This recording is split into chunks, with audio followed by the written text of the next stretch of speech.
Hey guys, tonight we're heading back to a time when the biggest classroom danger wasn't a pop quiz. It was, quite possibly, actual pops. Welcome to the wild world of 1930s American schools. A place so chaotic, underfunded, and unintentionally hilarious. You might start to think the school district was managed by Wile E. Coyote. Imagine walking into class each morning not sure if your biggest worry is arithmetic, the janitor's questionable science experiments, or whether your desk will spontaneously collapse. That's right.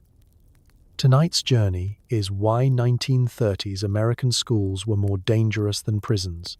But before we start reminiscing about tetanus shots and asbestos, take a second to like the video and subscribe. But only if you actually enjoy what I do here. Drop a comment with your most dangerous school memory, or just let me know where and when you're listening in. I swear, it's always midnight for someone out there. Now, dim those lights, click on a fan for that gentle white noise, and get really, really comfortable. Tuck in. Because tonight we're going to answer questions you never knew you had about the most unintentionally extreme sport in history. Surviving school in Depression-era America. Ever wonder what it felt like to go to school before childproofing, background checks, or the concept of safety standards? Why were floors waxed to near military slickness? Did cafeteria food come with a side of botulism? How many kids actually got sent to the principal's office? And how many ended up in the nurses with a mystery cough that suspiciously cleared up around math class? Was dodgeball really just a socially acceptable form of light assault? And what was the deal with those discipline paddles? Were they made from actual wood, or just the broken dreams of former teachers? Are you ready for lead paint, zero-tolerance gym teachers, and field trips that doubled as near-death experiences? Because congratulations, you've just woken up in 1932. The Great Depression is in full swing, everyone's broke, and your school supplies include one pencil, a weird-smelling lunch pail, and a healthy fear of tetanus. Good luck. Step inside your classroom, where the air is thick with chalk dust, the floor creaks with every step, and every desk is a hazard waiting to happen. Forget about ergonomic seating. Your chair is a wooden torture device that doubles as a splinter delivery system. The only thing more dangerous than the seating arrangements? The teachers who wield yardsticks like medieval knights with swords. Let's set the scene. It's 7:45 a.m. Your wool socks are already damp, and you're filing into a building that smells like old textbooks and something vaguely resembling mothballs and soup. The floorboards are polished with so much wax they might as well be an Olympic luge track. One false move, and you'll discover gravity in ways Isaac Newton never intended, straight onto your backside, or worse, into the waiting embrace of the world's scratchiest desk. Desks in the 1930s weren't just furniture, they were challenges. Each one is a relic from a time before comfort was even a concept. Crafted from solid hardwood that spent a decade collecting student graffiti, and a surprising variety of sharp edges. Sometimes, if you sit just right, you'll find an old wad of gum that's fossilized into the chewing tar pits under the writing surface. Your reward for perfect posture? A splinter in a place you'd rather not discuss. Every student develops a sixth sense for which chair is less likely to maim you that day, except it's always a gamble. Some of those splinters are so big they could be whittled into emergency pencils. And don't get too comfortable. Your teacher, Mrs. Crabapple or Mr. Stern, is armed with the classic pointer stick, ready to enforce discipline with a level of precision usually reserved for fencing tournaments. The 1930s schoolroom operates on a mixture of fear, respect, and a pinch of please don't make me stand up and read aloud. If you slouch, fidget, or, God forbid, whisper to the kid next to you, you'll be met with the sharp crack of a pointer stick on your desk, like a judge's gavel with a personal grudge. The blackboard looms at the front of the room, covered in an ever-evolving chalk hieroglyphic of math problems, spelling words, and the day's date. The chalk itself leaves your fingers dry and cracked, and when you're called to write an answer, you can practically feel the eyes of the class and the teacher's paddle burning into your back. There's always one kid who sneezes mid-equation, sending a fine dust cloud over the first 3 rows. It's a shared sensory experience. Sight, sound, taste, and regret.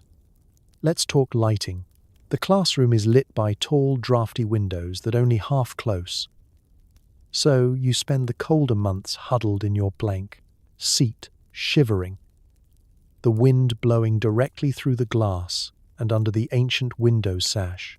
On sunny days, the light pours in and highlights all the dust motes floating around, turning the room into a snow globe of particulate matter and old sweat.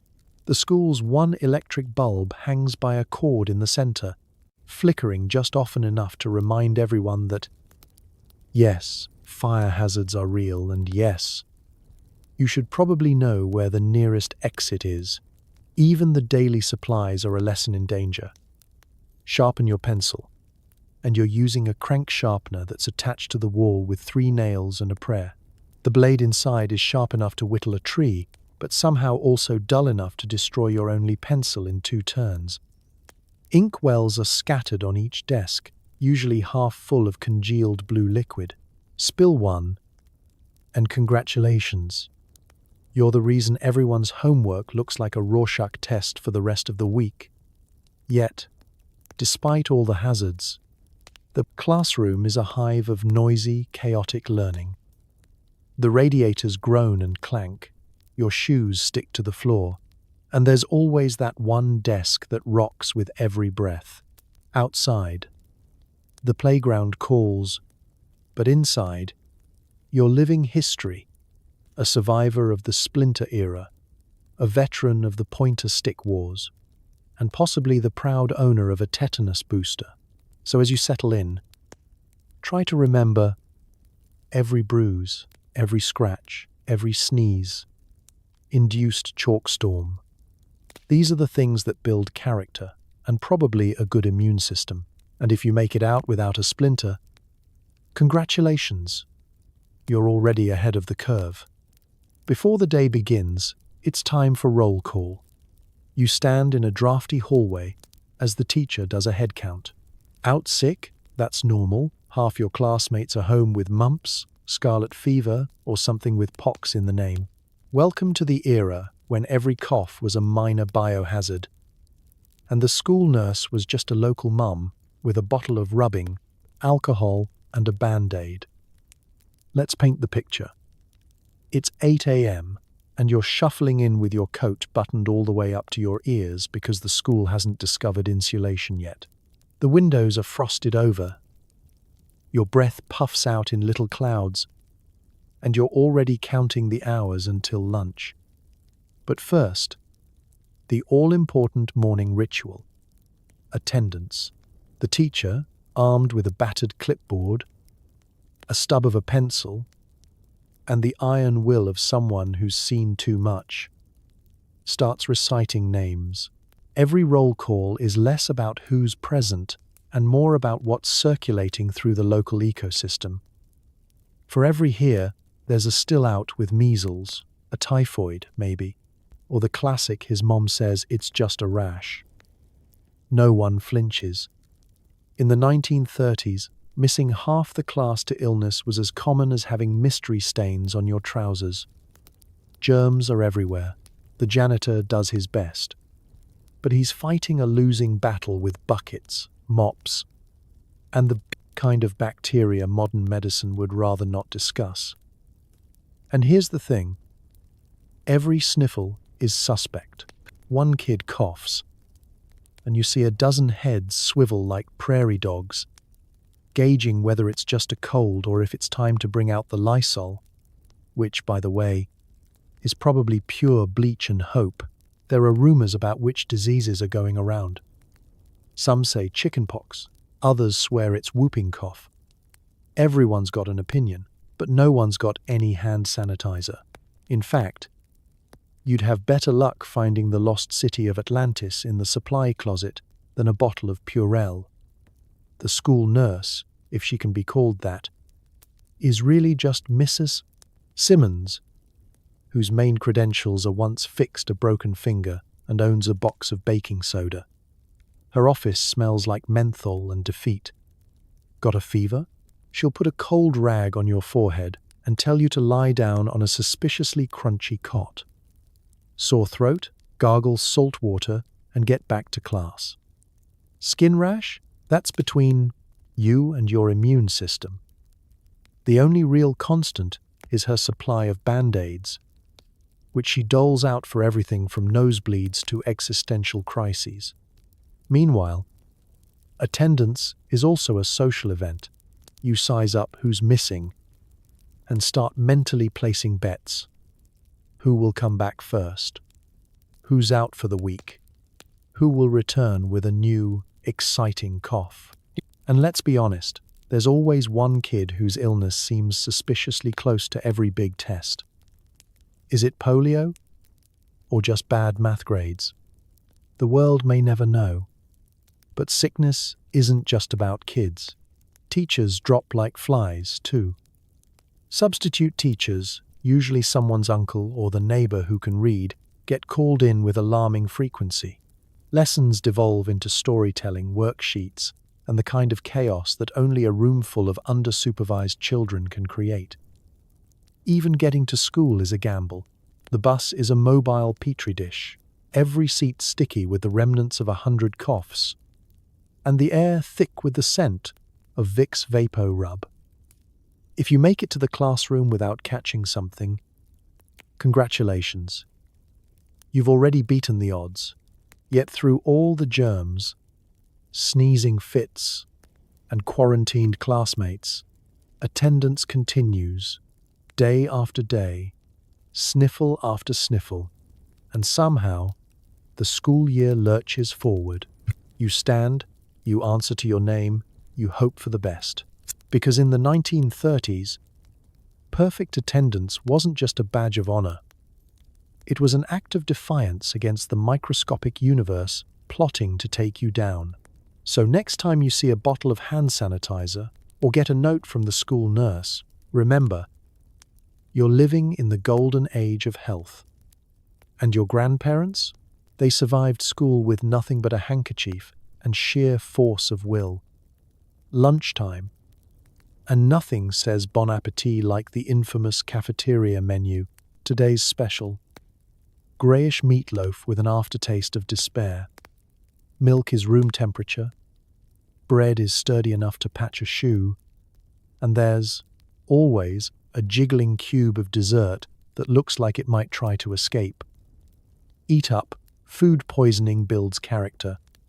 Let's talk about the sensory adventure that is the 1930s school cafeteria. First, you line up in a corridor that smells like mop water and overcooked cabbage, clutching your battered lunch token or, for the lucky, a dented metal pail. The lunch lady, equal parts culinary wizard and benevolent tyrant, stands behind the counter, wielding a ladle large enough to double as a small boat. Hairnet in place, her expression says she's seen it all, including the Spanish flu and 3 generations of children poking suspiciously at their mashed potatoes. The menu itself is a daily lottery of survival. You peer hopefully at the chalkboard, but every dish is written in code. Meat surprise could mean anything from ground beef to ground something. Creamed vegetables are vegetables only in theory. Mostly, they're a chunky white sauce that's hot on top and cold in the middle, as if the laws of thermodynamics just gave up. Then there's the potato product, possibly mashed, possibly boiled, sometimes just called slop and slathered with mysterious brown gravy. You make your way down the serving line, tray in hand, and attempt the ancient cafeteria negotiation. Just enough food to avoid starvation, but not so much that you end up the subject of a lunchroom legend. The meatloaf squats on your plate, defying classification. Is it beef? Is it pork? Is it legal? Nobody knows. And to ask is to invite trouble. Even the teachers don't make eye contact with the meatloaf. The edges are so crispy they could saw through a branch, but the middle is soft enough to spread on toast, if you dared. Next comes the milk, served in tiny glass bottles that have seen more dishwasher cycles than the Liberty Bell has seen tourists. It's always slightly warm, as if the cow that produced it had a fever.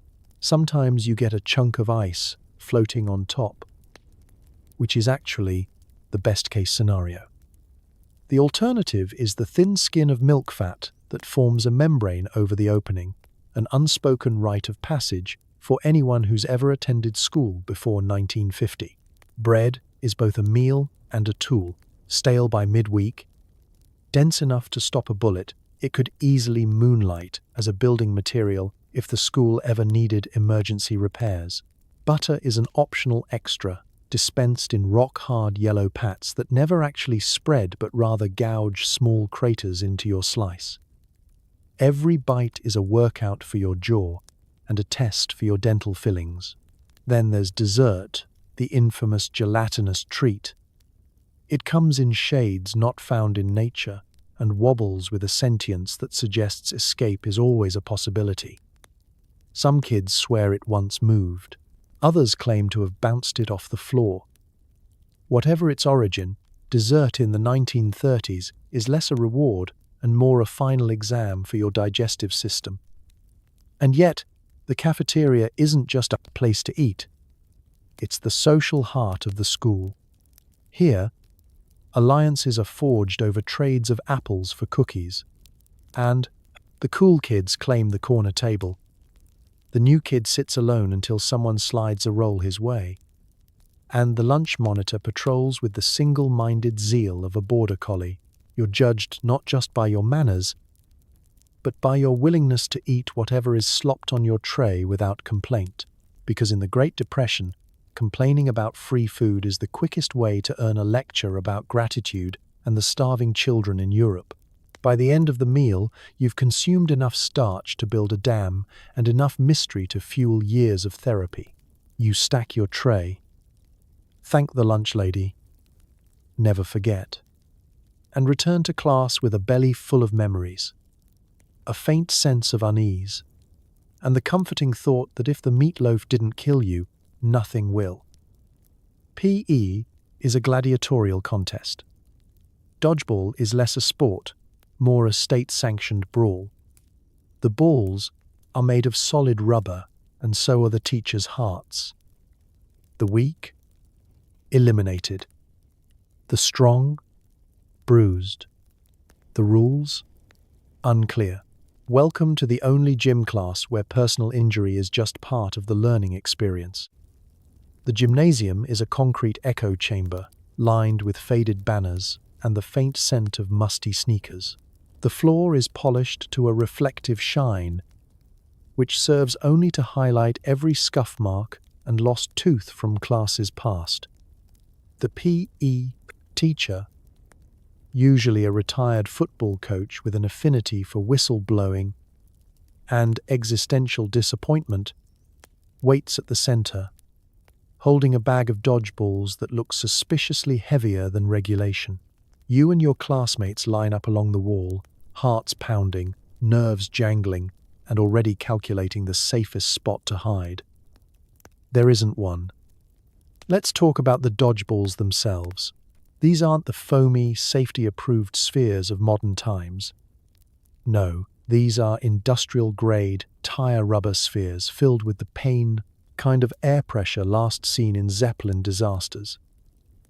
Each one weighs roughly as much as a canned ham and can achieve speeds previously reserved for minor car accidents. If you get hit in the face, you see colors you didn't know existed. If you get hit anywhere else, you still see stars and maybe reevaluate your relationships with your classmates. The game starts with a whistle so sharp it probably doubles as a dog deterrent. Kids charge the center line in a mad scramble, and for a brief moment, society breaks down. Friends turn on friends. Alliances crumble. That shy kid in the corner suddenly channels the spirit of a Roman legionnaire and hurls a ball with enough force to dent a locker. There are no real teams, just shifting coalitions and a primal urge to survive. You duck, weave, and, if you're unlucky, catch a rubber meteor to the shins. Welcome to gym class, where the stakes are low, but the bruises are not. The rules of dodgeball in the 1930s are a living document, subject to change at the whim of whoever is currently holding the ball. Are headshots legal? It depends on whether the teacher is looking. Is catching the ball an instant out, or does it just earn you a handshake and a sore palm? Interpretations vary wildly. The only thing everyone agrees on: if you complain, you're volunteered for goalie duty, which means standing alone as a dozen kids wind up for a synchronized assault. The concept of fair play exists, but mostly as a rumor. Let's not forget the gym uniforms, thin, itchy shorts and oversized shirts that do nothing to protect your dignity or your skin. Shoes squeak and slide, offering zero traction on the sweat-slicked floor. By the end of class, you're guaranteed to have rug burns in places you didn't know had skin. If you're really unlucky, you'll trip, somersault, and discover that the janitor still hasn't fixed the loose floorboard by the bleachers. Teachers supervise with a detached sense of amusement, as if watching a nature documentary about wild animals fighting over territory. Occasionally, they'll step in to break up a scuffle, or to deliver first aid with the timeless wisdom of walk it off, or it's not broken if you can wiggle it. There are no participation trophies, just tales of survival and the occasional ice pack, which is actually just a bag of frozen peas borrowed from the cafeteria. By the end of PE, the weak have been weeded out. The strong are slightly less strong than before, and everyone carries a new badge of honor: a red welt, a scuffed elbow, or the slow, shuffling walk of someone who narrowly avoided a rubber missile. Dodgeball, in the 1930s, is less about physical fitness and more about character building, by which I mean it's about learning to dodge, duck, and develop a deep distrust of anyone holding a red ball. So if you make it through class with all your teeth and a little dignity intact, congratulations. You haven't just survived dodgeball, you've survived the educational equivalent of gladiator school. And if you didn't, well, there's always next week. Maybe you'll develop superhuman reflexes, or maybe just a deeper appreciation for quiet, non-athletic hobbies like chess or embroidery, or hiding in the library until gym period is over. Your reading material has seen more history than most museums. Every book smells like a mixture of mildew and disappointment, with notes in the margins from students who probably fought in World War I. Want a new edition? Sorry, the budget went to new chalk. Let's begin with the basics. You're handed a history textbook. That is, by all appearances, a family heirloom. The cover is faded. The spine is held together with hope and 3 generations worth of masking tape. And if you flip to the inside cover, you'll find a list of names, dozens, written in handwriting that changes style every decade. There's always a Frankie, 1922, and a Mildred, 1918. It's less a textbook, more a guest book for the world's longest family reunion. The first page is already curling, and the back cover looks like it survived trench warfare, which, given the era, might not be far from the truth. The content? Let's just say it's vintage. The math book teaches you how to calculate bushels of hay and the proper angle for stacking firewood. Science texts are up to date. If you're living in 1897, the world map still has countries that no longer exist, and oceans labeled with names that would stump a modern geography bee. You're expected to memorize the state capitals, but don't bother asking about Hawaii or Alaska. their future considerations, and the illustrations. Every diagram looks hand-drawn by a deeply disillusioned artist with a grudge against human anatomy. There's always one inexplicably muscular arm. And all the historical figures wear facial hair that looks suspiciously like a broom fell on their upper lip. Half the chemistry experiments are annotated with "try at your own risk," which is probably less a joke and more a legal disclaimer for any teacher hoping to avoid another incident with the Bunsen burner. The smell is a sensory journey all its own, a heady mix of paper, dust, ancient ink, and a top note of mold. Every time you turn a page, you unleash a little cloud of history into the air. It's the only book that's guaranteed to make you sneeze before you even get to the chapter on hay fever. Some pages are stuck together with what you desperately hope is just glue, while others are so thin they might dissolve if you breathe too hard. It's not just the textbooks. Workbooks, if you're lucky enough to get one, come pre-filled with answers from previous students. Some correct, some creative. You learn quickly to never trust a math problem where the answer is written in crayon. And if there are doodles in the margins, they're usually more educational than the official content. Some kids treat the reading assignments as Mad Libs, filling in the gaps with jokes and questionable historical facts. George Washington had wooden teeth and could bench press a horse. Want to request a new edition? The answer is always the same. The school board spent this year's budget on a new chalkboard or fixing the window that's been broken since Hoover was president. The idea of updating educational materials is as fanciful as indoor plumbing in the outhouse. Despite all this, there's a strange charm to the battered old books. The history feels more immediate, more personal, especially when you read the notes in the margins and realize that students were always students, bored, creative, and desperate to avoid extra homework. Your textbook may claim the most important invention of the modern era is the steam engine, but you know better. It's actually the ballpoint pen, invented purely to draw mustaches on Civil War generals. So you soldier on, flipping through pages that crackle with every turn, learning a version of history that stops abruptly somewhere around Teddy Roosevelt.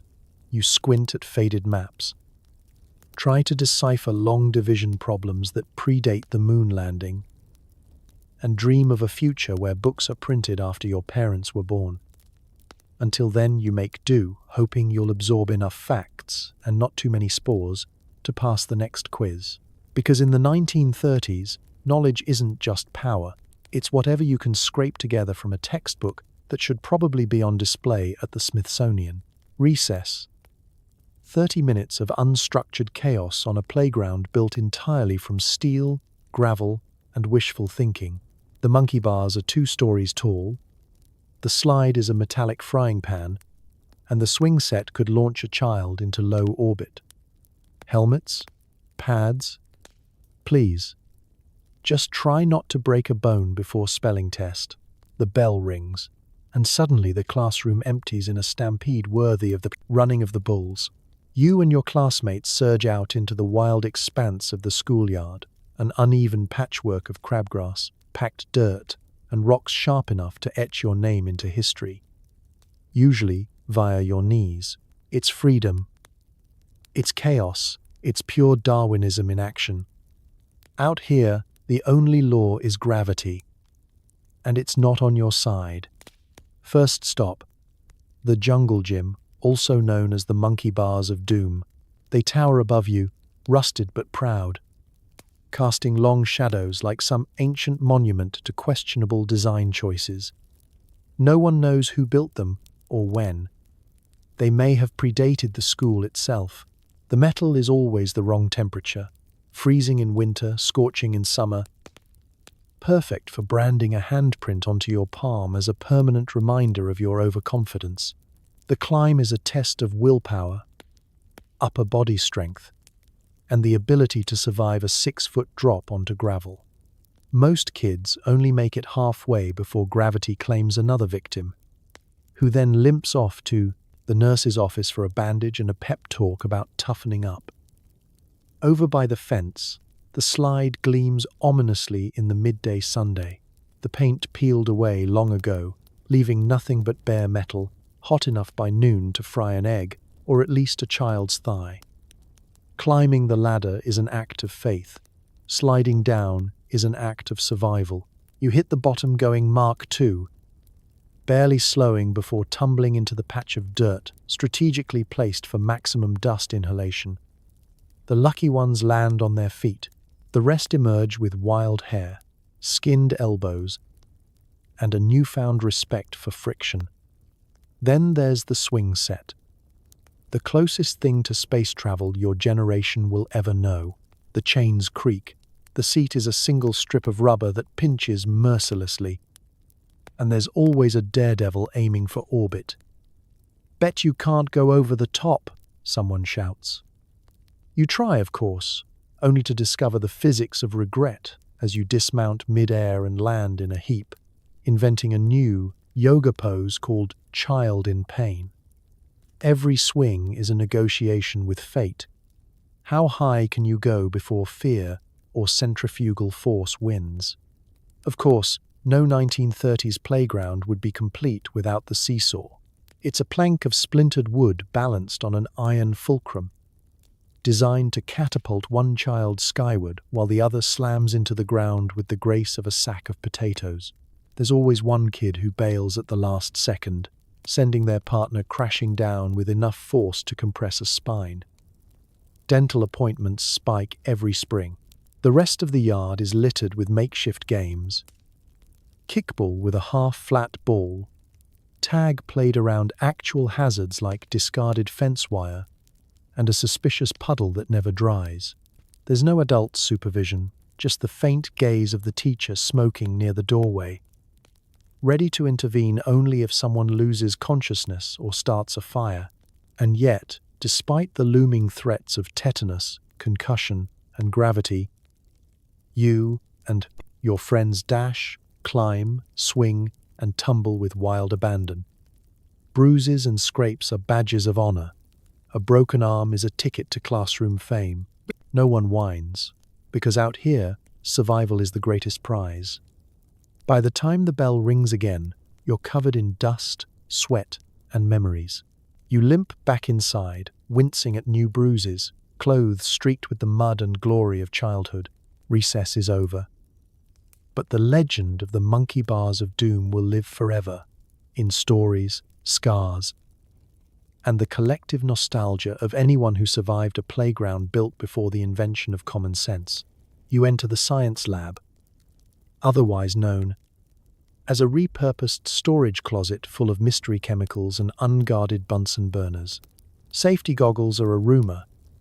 The teacher's demonstration ends with a small explosion, and the fire drill is run if you see smoke. Science is thrilling, but mostly because you're not sure you'll survive. Let's set the stage. The lab is really just a corner room that smells like bleach, kerosene, and the ghosts of failed experiments. The shelves sag under the weight of jars labeled in handwriting so faded it could say sodium chloride or instant regret. There's a locked cabinet for the dangerous stuff, which is usually left unlocked, probably because the janitor needed more paint thinner for the radiators. Everything is sticky. No one knows why. Even the ceiling tiles look nervous. At the front, your science teacher stands with an energy that's part mad scientist, part amateur magician. He's got a tie with burn holes in it, and the kind of wild-eyed look that only comes from years of inhaling fumes. Today's lesson? Chemistry, physics, biology, it hardly matters. It all ends with something smoking, hissing, or setting off the building's one alarm bell, which, on a good day, also alerts the local fire department and half the neighborhood. The equipment is straight out of an antique store. Test tubes are chipped.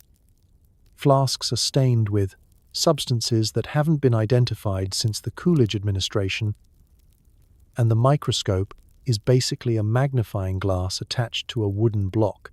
The Bunsen burners are vintage, meaning last properly inspected during the Taft presidency. Lighting one involves matches, steady hands, and a willingness to lose your eyebrows. You volunteer for this job only once. Let's talk safety. The rules are written on a yellowed poster tacked above the chalkboard. Don't drink anything. Don't point things at your face. And don't set Timmy on fire again. That's about it. Safety goggles exist in theory but are kept in a box so dusty it gives you a rash just looking at it. Most kids just squint and hope for the best. Aprons? Sure. If you like sharing with 3 other people, or if you can pry one off the hook where it's been stuck since last winter's volcano project. Experiments are conducted with the collective faith that no one will notice if something starts to bubble, smoke, or crawl away. Dissections are performed on frogs that look like they died of old age. With scalpels so dull, they might as well be butter knives. You measure things out by eye because the one scale that works is missing its weights. And the beakers have measurements that stopped being accurate somewhere around the Great War. There's always one demonstration that goes awry. The teacher adds the special ingredient, usually baking soda or something vaguely radioactive, and everyone takes 3 steps back. A fizz, a pop, a small mushroom cloud, and suddenly you're part of an unscheduled evacuation. The fire drill, which you've practiced often, is less orderly file to the nearest exit and more everyone for themselves. The last one out has to close the door and hope the smoke stays in. Even after the chaos, science remains the highlight of the week. You've learned to identify the smell of burning hair, the taste of fear, and the sound of glass breaking as a cue to duck. The bravest students try to sneak off with a souvenir, a frog leg, a chunk of sulfur, or just a really nice rock that probably isn't uranium. But somehow, you survive. The day ends with your hands stained, your hair a little singed, and your mind filled with the wonders of chemistry and a healthy respect for the phrase "stand back." Because in the 1930s, science class isn't just about learning. It's about dodging disaster, improvising safety, and always knowing where the nearest window is. Have a fever? Sprained an ankle? The nurse's solution is the same. Walk it off. Her medical kit contains iodine, a rusty pair of scissors, and a tin of mystery ointment that stings like betrayal. You're more likely to get a lecture about building immunity than any actual medical care. Let's take a walk down the linoleum corridor of 1930s school healthcare, if you can call it that. The nurse's office is a closet-sized room at the end of the hall, squeezed between the boiler and the janitor's mop bucket. There's no soothing decor, just a faded poster about good posture and a persistent odor of camphor, feet, and whatever was on sale at the pharmacy last century. The cot is a stiff, creaky bench with a pillow as flat as a pancake, and the only blanket smells like Vicks Vapo Rub and broken promises. You arrive clutching a note from your teacher, which may or may not have accurately described your injury. If you're lucky, you've just got a nosebleed. If you're unlucky, you've already bled through your second shirt and are now being evaluated for robustness.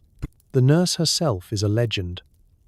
A battle-hardened woman in a starched white uniform, glasses hanging from a chain, and a bedside manner that's a cross between a drill sergeant and your grandmother on laundry day. She's seen everything, fixed most of it, and given up on the rest. First comes the interrogation. What's wrong? Where does it hurt? Why are you missing your left shoe? She listens with the practiced skepticism of someone who's heard every possible excuse to get out of math class. If you so much as hint that your stomach hurts, you'll get a hard candy and a skeptical look that says, "Nice try, kid." Legitimate complaints are met with her universal solution, iodine. Scrape, bruise, splinter, or mystery rash. Iodine. It burns with the fury of 1,000 suns and stains your skin for a week. You'll wear that orange splotch like a badge of honor or shame. The contents of her medical kit are equally vintage. The scissors haven't been sharpened since the Coolidge administration and are more likely to pinch than cut.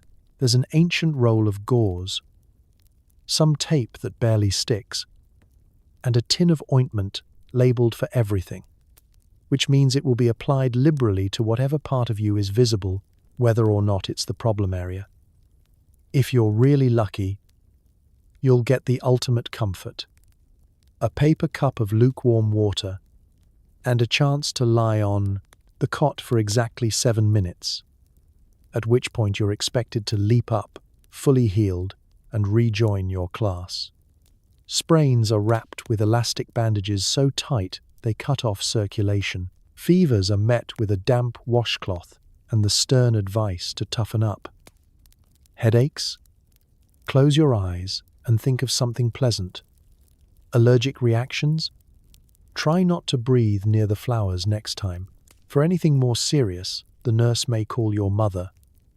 Assuming your family even has a telephone, most of the time you're sent home with a note pinned to your shirt and the vague hope that whatever you have isn't contagious. Spoiler: it usually is. Then there's the philosophy of building immunity. The nurse assures you that every scratch, every cold, every outbreak of chickenpox is making you stronger. Modern medicine calls this exposure therapy. In 1930s schools, it's just life. Miss a day for illness and you risk falling behind. Miss 2, and you'll return to find your desk claimed by someone else, and your nickname now, Typhoid Mary. Yet somehow, you survive. You limp out, doused in iodine, patched up, and a little tougher than before. The nurse's office is a rite of passage, a crucible of childhood suffering, and a living museum of first aid gone gloriously wrong. Years later, you'll look back and marvel that you made it through with all your limbs, and you'll remember that tin of mystery ointment, equal parts pain, healing, and nostalgia for a time when healthcare was just a suggestion, and you were expected to rub some dirt on it and get back to work. If you're sent to the principal's office, brace yourself. Corporal punishment is in full swing. The paddle is rumored to be carved from the wood of the Mayflower itself and handed down through generations. Discipline is swift, memorable, and occasionally the stuff of urban legend. Let's paint the scene. You're marched down the hall, shoes squeaking against the linoleum, classmates peering over their textbooks with wide-eyed horror.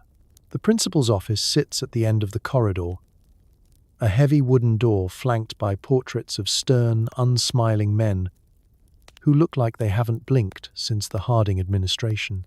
You knock with the reluctant hope that maybe, just maybe, today's infraction will only warrant a lecture. But you know better. Inside, the air is thick with the scent of pipe, tobacco, floor polish, and nervous sweat. The principal greets you with an expression that suggests he's been waiting for this moment all week. He gestures toward the wooden chair, the one everyone knows, the one that wobbles ominously, as if it's witnessed too much. On the wall, the infamous paddle hangs in a place of honor, next to an American flag and the school's only working clock. Stories abound about its origin. Was it made from the original Liberty Tree? Was it sanded smooth by the tears of previous generations? All you know is that it's big, it's heavy, and it's engraved with the school motto, "Discipline builds character." The principal's process is methodical.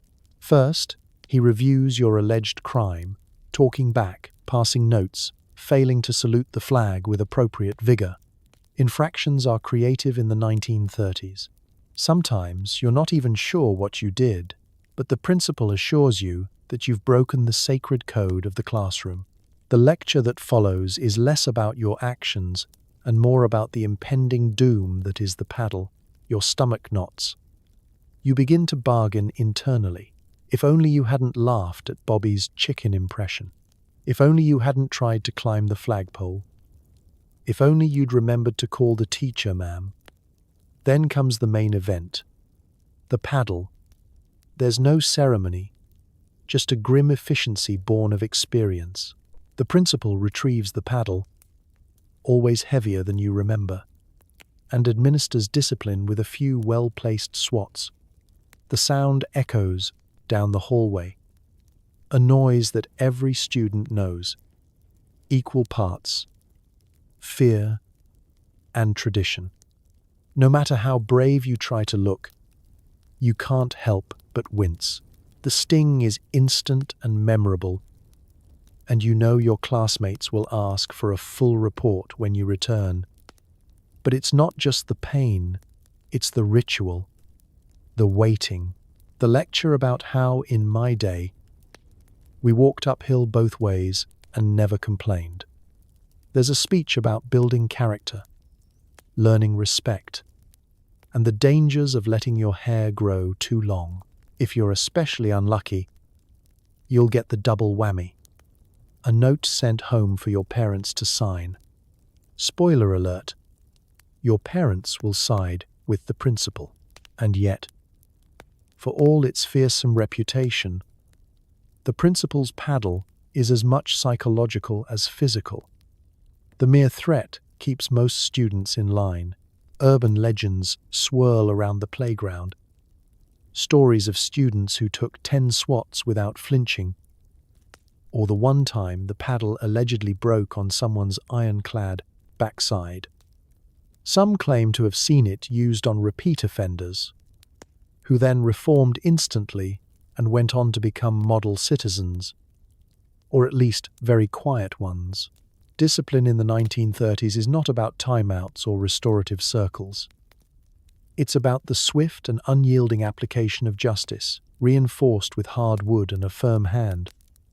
It's not subtle, it's not nuanced. It's a message. The rules matter. Step out of line, and you'll find yourself face to face with history's least ergonomic teaching tool. As you limp back to class, pride wounded and posterior stinging, you realize you've survived another rite of passage.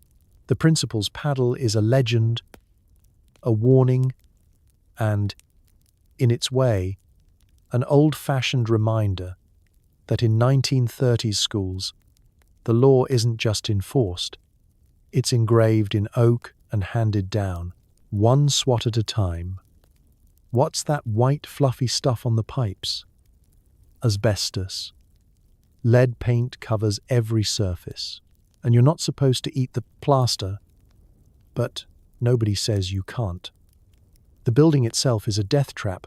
Just don't lick anything that's not your sandwich, and you might make it to graduation. Welcome to the architectural marvel that is the 1930s school building. A masterclass in what were they thinking? Design. The walls are thick, the windows drafty, and the general construction style can best be described as robustly hazardous. The only thing more common than chalk dust is the gentle, ever-present snow of ceiling plaster slowly raining down onto your spelling test. Every pipe is wrapped in what looks like slightly soiled cotton candy. But you soon learn it's actually asbestos, nature's original insulation. And, as it turns out, a leading cause of wheezing coughs and future class action lawsuits. Lead paint is the official color palette of the era, found in shades like Depression Gray, Lunchroom Green, and Principal's Paddle Brown. It flakes off with the lightest touch, turning every windowsill into a crunchy snack for the unwary, or just a way for your art project to have a little extra texture. The doors creak on their hinges, swollen from years of humidity, trapping pockets of dust that have been gathering since before your parents were born. If you dare to open the janitor's closet, prepare for an alchemical laboratory. Bottles of ammonia, buckets of turpentine, mystery solvents, and a rag that smells like the inside of an old radiator. The mop is half wood, half mildew. Even the cleaning products are more likely to dissolve your homework than actually sanitize anything. When the nurse mentions fresh air, she means open the window and hope the breeze doesn't bring in the neighbor's coal smoke or whatever's burning in the incinerator out back. Let's not forget the floors. Linoleum tiles are cracked and peeling, revealing layers of earlier flooring, each one containing its own blend of toxic mystery. Occasionally, a section gets repaired, but only with a patch that's a different color. So the hallways end up looking like a hazardous checkerboard. If you're really unlucky, you'll get the seat right above the steam radiator, hot, loud, and frequently spraying a fine mist of whatever the custodian has poured in to keep it running. It's basically an industrial humidifier with a side order of mineral dust. The classroom windows, held together by ancient putty and prayer, rattle in the wind. They stick in the summer, leak in the winter, and the glass is just thick enough to make sure everything outside looks faintly haunted. Every spring, the rumor goes around that the paint on the window frames is actually sweet. A detail probably invented by some kid trying to explain why the class goldfish went missing. School bathrooms deserve their own survival manual. The pipes groan, the sinks drip rust, and the stalls are painted with an extra helping of mystery stain.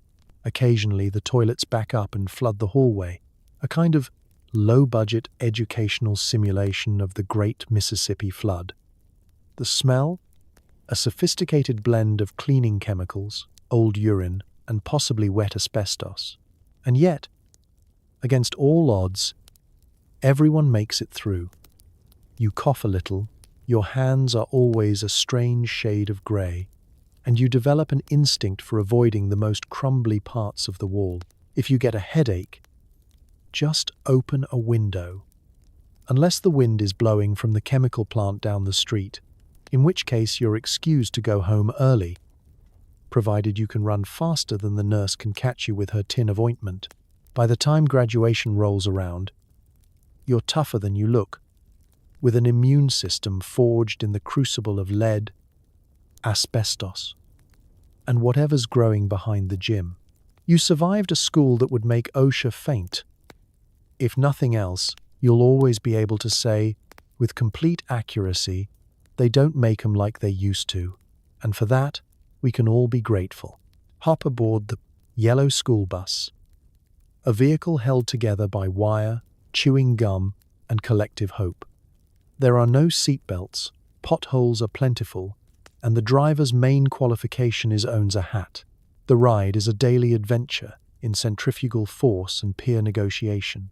It's 7:30 in the morning, and you're shuffling through the fog toward the curb, clutching your lunch pail and your last shred of optimism. The bus lurches into view, wheezing like a cartoon dragon with a 2-pack-a-day habit. The paint is peeling, the stop sign wobbles on its rusty hinge, and the doors open with a hiss that sounds both threatening and exhausted. The driver gives you a curt nod. He's a local legend, known for his encyclopedic knowledge of potholes and an ability to steer with one hand while pouring coffee with the other. Inside, it's a free-for-all. The aisle is narrow, the seats are upholstered with a material that could be either vinyl or melted crayons, and the springs underneath poke you in all the wrong places. No seatbelts, of course, just gravity and the questionable faith that everyone will remain seated as the bus careens around another blind curve. You pick your seat carefully, too close to the front, and you'll be conscripted as the line leader. Too far in the back, and you're in the lawless territory ruled by the oldest kids, where lunch trades turn into black market negotiations and wedgies are doled out as a form of justice. The windows are always fogged up, no matter the weather, and the trick is to draw something before someone else claims the space. You learn quickly not to lean against the glass unless you want to spend the day smelling like cold rain and diesel. The aisle becomes a battlefield at every bump in the road, books, shoes, and the occasional child all tumbling together like socks in a dryer. The rule of thumb is, hang on tight, keep your elbows in, and never, ever stand up unless the bus is at a full stop. Of course, the only thing more dangerous than a moving bus is a stopped bus with the driver gone for a quick smoke. Let's talk about the ride itself. Every route is an obstacle course, twisting lanes, rutted gravel roads, hills that seem designed for sledding rather than driving. The bus heaves and sways like a ship caught in a storm. And at least once a week, someone's books slide down the aisle with the inevitability of fate. Potholes are so deep, you get airborne for a split second, which is the closest you'll ever come to flying, unless you sit on the edge of your seat during a sharp turn. The soundtrack is a cacophony, the driver's radio, the rhythmic thumping of the wheels, and a chorus of shouts, laughs, and negotiations over who gets the window seat. Every morning, a new drama unfolds. Someone forgot their homework. Someone else is hiding a frog in their backpack. And the twins in row 5 are arguing about who gets the last sandwich. If you're really lucky, the ride will include an impromptu science lesson about inertia, demonstrated by a backpack hurtling down the aisle as the bus screeches to a halt. And then there's bus etiquette, unwritten but strictly enforced. You don't mess with the older kids. You don't move someone's jacket without permission. And you certainly don't sit in the cool seat unless invited. There's always a legend about the one time someone tried and had to walk the rest of the way to school through mud, snow, and parental disappointment. Finally, you arrive at school, slightly rumpled but grateful to be in one piece. You descend the steps, knees shaky, lunch pail dented, and ready to face another day of asbestos and algebra. And as you glance back, you swear you see the bus wink. Another successful trip. Another chapter in the ongoing epic of how did we survive childhood. Because in the 1930s, the journey to school was sometimes the biggest adventure of the day. And you never quite knew if you were coming home with a story, a bruise, or both. Suddenly, the fire alarm goes off, which is just a teacher banging a bell with a stick. You file out in a semi-orderly panic and stand outside in the cold, wondering if this is a drill or if the science experiment finally went too far. There's nothing like the adrenaline rush of a 1930s school fire drill. The bell isn't a fancy electronic siren or a computerized system. It's literal. Someone, usually the gym teacher with the most upper body strength, is pounding away on a rusty bell mounted by the exit. Sometimes it's just a length of pipe and a hammer, a setup that would make a blacksmith proud. The sound is less emergency alert and more dinner time for barn cats, but it does the trick. In an instant, chaos ripples through the classrooms. Pencils are dropped, inkwells are knocked over, and half the class tries to stand up at the same time, tangling feet, chairs, and good intentions. The teacher, who's either very calm or already resigned, ushers everyone to the door. There's no checklist, no pre-assigned buddy system, just a firm move it, move it, move it, move it. The hallway turns into a traffic jam of wool coats, clattering lunchboxes, and a cloud of chalk dust. The linoleum is slick, the steps are uneven, and there's always one kid who tries to grab his marbles or a snack from his desk before fleeing. Priorities. Once outside, you form a line. A concept interpreted very loosely by everyone under age 12. The wind is always sharp, the ground muddy or icy, and the collective shivering is matched only by the collective confusion. Is this a real fire? Did something actually explode? Or is this just practice for the inevitable day when the chemistry set finally gets its revenge? No one knows for sure, not even the teachers, who exchange worried glances and count heads, as if they're not entirely sure how many students they started the day with. Fire safety in the 1930s is an adventure in minimalism. The escape routes are posted somewhere, but no one reads them. The main plan. Get out. Don't block the exit. And try not to trample anyone smaller than yourself. Sometimes you're herded into the schoolyard.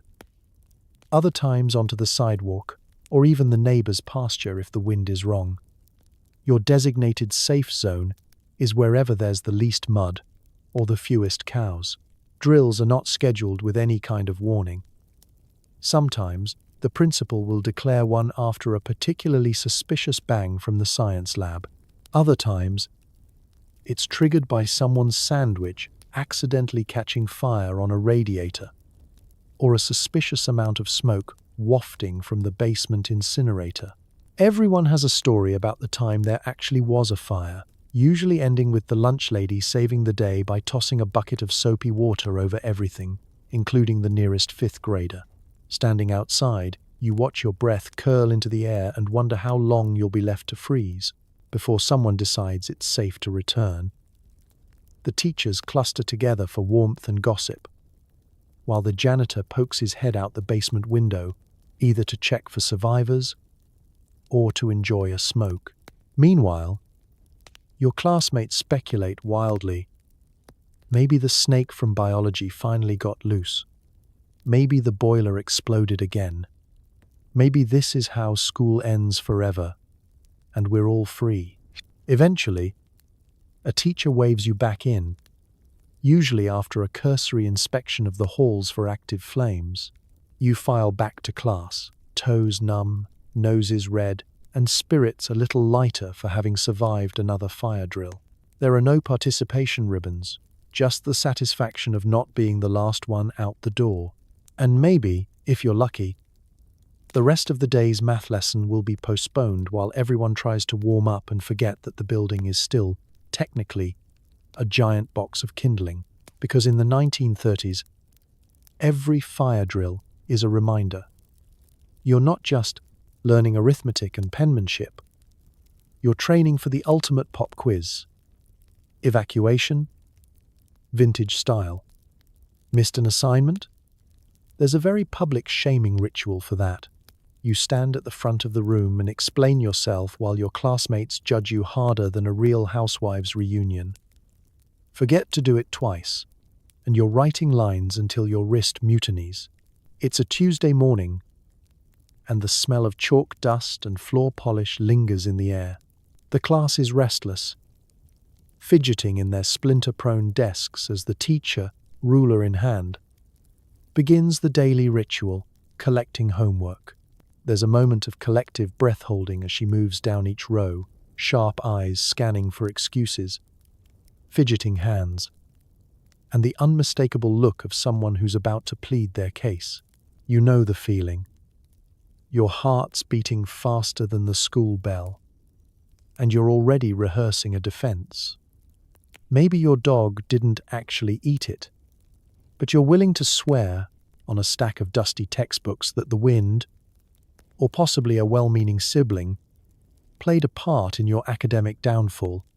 But the 1930s classroom is not a place for private negotiation. Missing homework isn't handled with a gentle note home or a discreet conversation after class.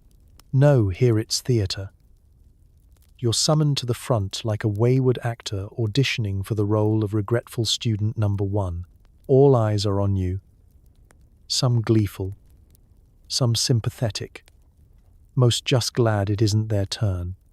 Your job is simple, yet impossible. Explain yourself. Why is your assignment missing? The teacher's expectations are high. Bonus points for creativity, but points deducted for lack of remorse. I forgot will earn you nothing but a disappointed sigh, and possibly a sermon about the virtues of personal responsibility. My baby brother scribbled all over. It is risky, especially if your brother's still in diapers. If you claim illness, be prepared for a pop quiz about the BS, specifics of your symptoms, and a follow-up visit to the nurse, whose primary diagnostic tool is a suspicious glare. The class is an unforgiving audience. Your friends might try to send you encouraging looks, but the rest are mentally tallying your failures against their own. For some, it's entertainment. For others, it's a preview of their own future starring role. And the teacher?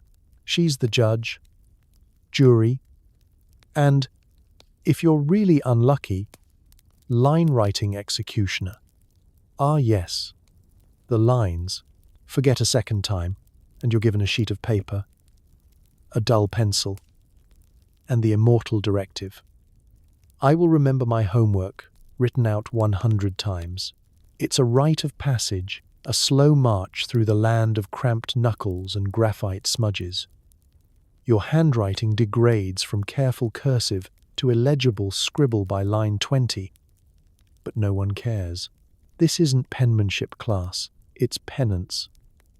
Sometimes, if the offense is particularly egregious, like losing the same assignment twice, you'll be asked to write an essay reflecting on your lax attitude and what you will do to improve, as if enlightenment is hiding somewhere in repetitive muscle fatigue.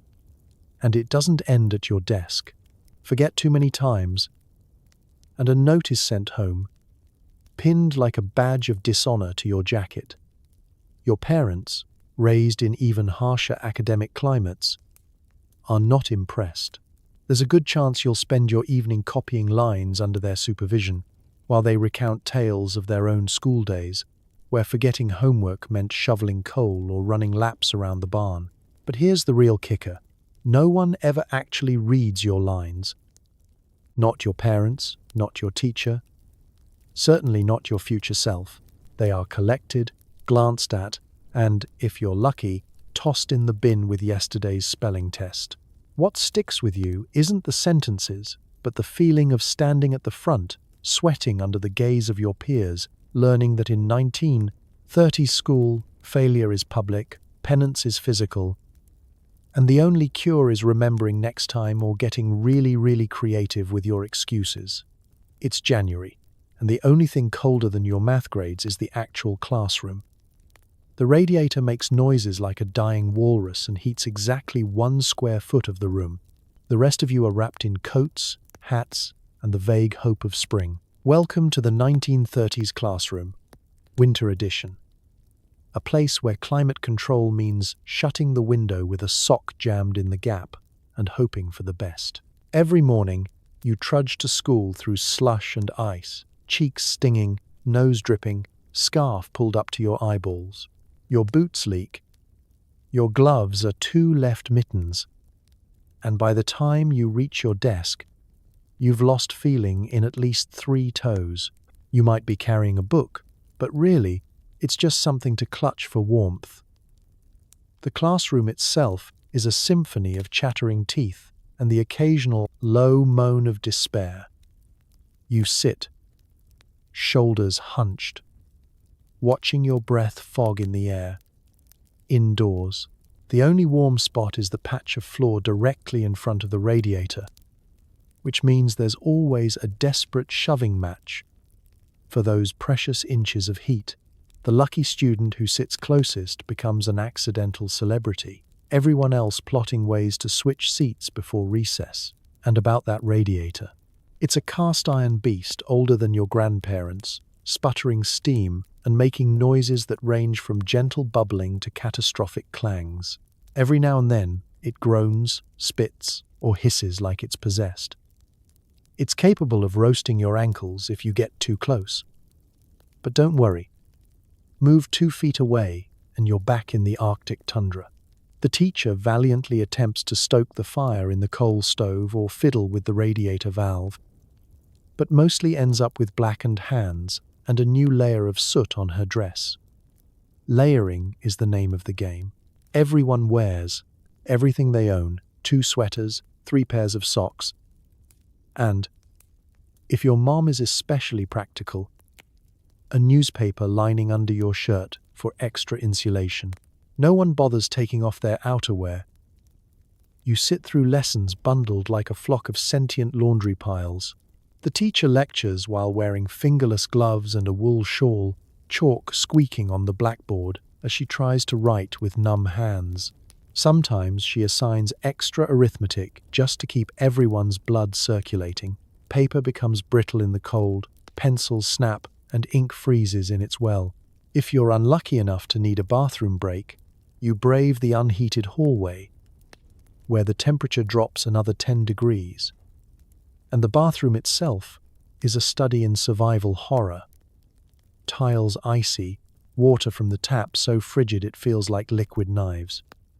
You wash your hands out of duty, then immediately regret it, as you return to class, shaking like a chihuahua. Lunch is an exercise in futility. Soup brought from home is lukewarm by noon, sandwiches freeze into edible bricks, and the milk is best described as pre-slushy. Even the teachers look wistfully at the thermos their spouse remembered to pack, savoring the only truly hot beverage in the building. On really cold days, you hear rumors of school being closed, but those are usually dashed. The 1930s standard for cancellation is the snow above the first floor windows? No? Then class is in session. By the last period, no one's learned a thing except new ways to wrap a scarf around their face without suffocating. When the final bell rings, everyone bolts for home, dreaming of sitting by the stove with their feet propped up on the dog. But despite the frozen fingers and the chorus of sniffles, you survive. Because if winter in a 1930s classroom teaches you anything, it's that cold builds character and, apparently, excellent penmanship, since shivering makes for impressively shaky handwriting. By June, the schoolhouse is a slow cooker with desks. There's no air conditioning, only open windows and a strategically placed block of ice if you're lucky. Everyone smells like gym socks and despair. Congratulations, you've just sweat through your entire wardrobe. Let's set the scene. The sun is blazing, the sky is cloudless, and you're trudging to school through air so thick you could butter your bread with it. By the time you reach the building, your shirt is already sticking to your back, and the only thing colder than the teacher's stare is the milk in your lunch pail, if you packed it next to an actual ice block. The moment you step inside, you're hit with a wall of heat, the kind that's been brewing since sunrise and shows no sign of leaving before September. The windows are cranked open as far as rust and ancient rope will allow, but all that accomplishes is letting in more sun and the sweet sound of cicadas screaming about how hot it is. If you're lucky, there's a battered fan somewhere in the room, oscillating noisily and stirring up little cyclones of dust and old spelling tests. It blows everyone's papers onto the floor, but not a single cool breeze reaches your desk. You glance longingly at the block of ice sitting in a pan at the front of the room, a desperate measure from the school board that will last about 12 minutes before melting into a sad puddle. School dress codes go out the window as survival mode kicks in. Sweaters are gone, sleeves are rolled up, and anyone with long hair has tied it into an elaborate, lopsided top knot. Boys use their handkerchiefs as sweatbands. Girls fan themselves with last month's arithmetic homework. Even the teacher is visibly wilting, dabbing her brow with a monogrammed handkerchief and pausing every few minutes to mop her glasses. Lessons become a battle of concentration versus heat stroke. The chalkboard is slick with a layer of condensation, and the chalk itself crumbles from humidity. Ink blots bloom on every page. You can practically see mirages floating above your desk, visions of swimming holes, lemonade, and anywhere but here. No one can focus, especially after lunch, when the cafeteria transforms into a steamy chamber of wilted lettuce and sandwiches that taste vaguely of gym floor. The lunchroom is no sanctuary. Milk is room temperature at best. The bread sweats in its wax paper, and the gelatinous dessert that once held its shape now lists to one side like a beached jellyfish. Every seat is sticky, and every conversation revolves around who can sweat the least, or whose mother makes the best iced tea. There's always that one optimistic soul who claims it's not so bad, and everyone else glares at them through a haze of dehydration. Gym class? It's a fever dream. No one runs. The teacher, desperate to avoid fainting students and lawsuits, declares it free play, translation, find shade and try not to expire. Even the monkey bars, usually a magnet for daredevils, are abandoned. The metal is hot enough to fry an egg or a third grader's palm. Hopscotch and jump rope are replaced with sitting very still and debating whether heat is a good excuse for unfinished homework. Afternoons drag on forever, the clock moving slower with every degree the temperature rises. You start to fantasize about the bell ringing, releasing you from your sweat-soaked captivity. When it finally does, you stagger home in a heat-induced trance, dreaming of ice water, bare feet on cool linoleum, and the blessed promise of a cold bath. And yet, you survive. You bond with classmates over shared misery. Invent games like Who's the Sweatiest? And return day after day, undeterred by humidity and hopelessness. Because in the 1930s, summer at school is less about learning and more about endurance. If you make it through June, you've earned your vacation and the lifelong ability to withstand any summer heat wave, armed only with stubbornness, sweat, and a well-honed glare. Thirsty? Try the school water fountain, where the water is technically potable, but the germs are definitely not. It's a communal mouthpiece for every illness in a 5-mile radius. And you're just hoping to avoid diphtheria with every sip. The bell rings for recess or lunch, and you and a dozen other kids make a beeline for the water fountain. A fixture so iconic and so menacing, it deserves its own plaque. It's bolted to the wall in the hallway, the paint around it flaking from years of splash damage and friendly shoving. The metal is icy in winter, scalding in summer, and always, somehow, slightly sticky. The spout is supposed to arch a gentle stream, but usually it's a dribble that requires a yoga-level contortion to get your mouth close enough for a drink. Get too close, and you risk full contact with the mouthpiece. Known petri dish. Legendary for both the germs and the gossip. Every kid in school from kindergarten to 8th grade uses the same fountain. That means the surface is perpetually slick with mystery moisture. The flavor, a cocktail of iron, minerals, and whatever sanitizer the janitor found in the mop closet. You hold your breath as you take a sip, hoping for cold but bracing for lukewarm, and praying you don't pick up last week's flu. If someone coughs or sneezes while drinking, game over. The line behind you groans, and the bravest soul steps up next, ready to risk it all. The teachers say, "Don't put your mouth on the spout," but that's like telling kids not to get wet in a rainstorm. It's inevitable. At least once a week, a first grader leaves a perfect lip print on the chrome, and everyone in the hallway recoils in silent horror. Rumors swirl about who gave who what, and who missed a week of school because they licked the fountain. Some believe you can build up an immunity by drinking from it every day. Others avoid it altogether and stick to warm milk from home, which is only marginally less risky. The fountain itself is a testament to industrial design gone rogue. The button sticks, requiring a thumb-crushing amount of force to coax out a meager trickle. Some kids have mastered the technique. Press with one elbow, cup your hand under the stream, and slurp like a raccoon at a campsite. Others are less graceful, spraying water down their shirts or into their noses. By the end of the day, there's a puddle on the floor, perfect for slip-and-fall accidents and muddy footprints. Of course, the school nurse has opinions about the fountain. Every cold, cough, or rash gets traced back to its community exposure. "Did you drink from the fountain?" she'll ask, already knowing the answer. You nod, because everyone does.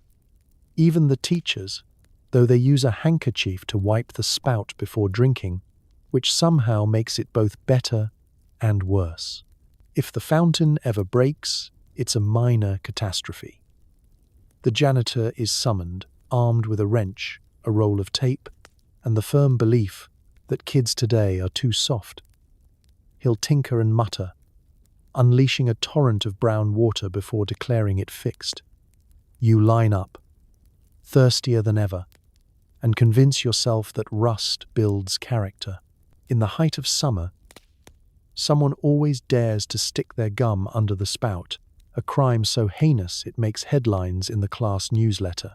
Still, the fountain is a social hub, a gathering point, a place for gossip and quick sips between spelling bees and gym. You survive, mostly unscathed, with only the occasional cough as a souvenir. Because in 1930s school, the water fountain isn't just a fixture. It's a rite of passage, a test of courage, and a daily gamble in the world's oldest game. Will I make it to the next bell? Or is this the sip that finally takes me down? Drink up. Meet the janitor. Part handyman, part cryptid. He fixes everything with a roll of duct tape and a steely glare. Occasionally spotted inventing his own cleaning solutions, he's either a misunderstood genius or the reason the gym floor smells like turpentine and regret. He's the early riser and the last one out, haunting the halls in overalls that haven't been properly blue since FDR's first term. No one knows his real name. He's just the janitor, a figure whispered about in the lunchroom and idolized on rainy days.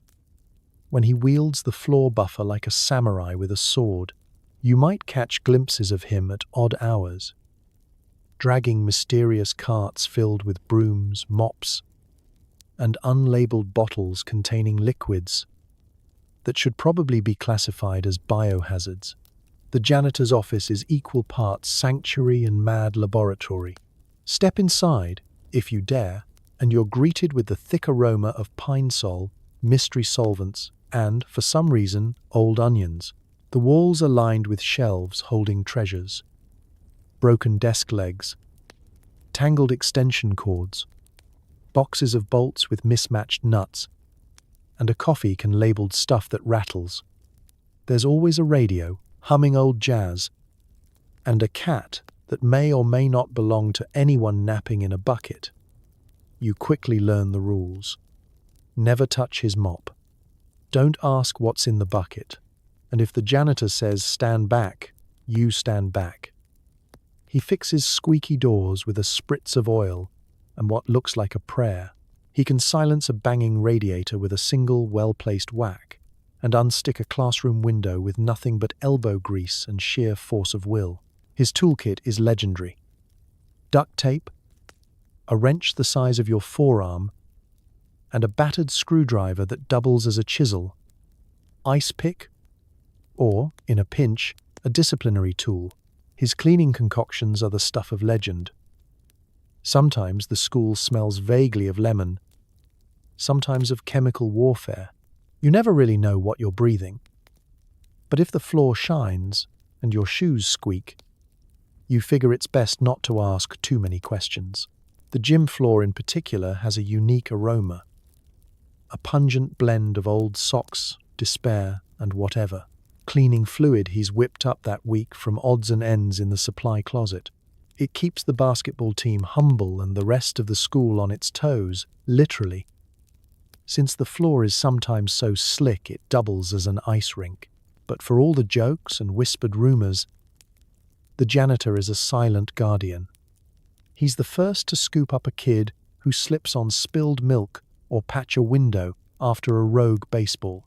He's the keeper of spare keys, secret stashes of lost and found mittens, and the only one who knows how to stop the bathroom faucets from running like Niagara Falls. When the boiler threatens to explode or the ancient bell jams before recess, he's the one called upon to save the day. With a stoic nod and a tool belt that would make Batman jealous, he gets it done.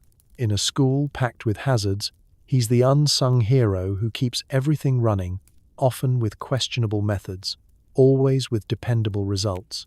Some say he's a wizard, others a relic from another time.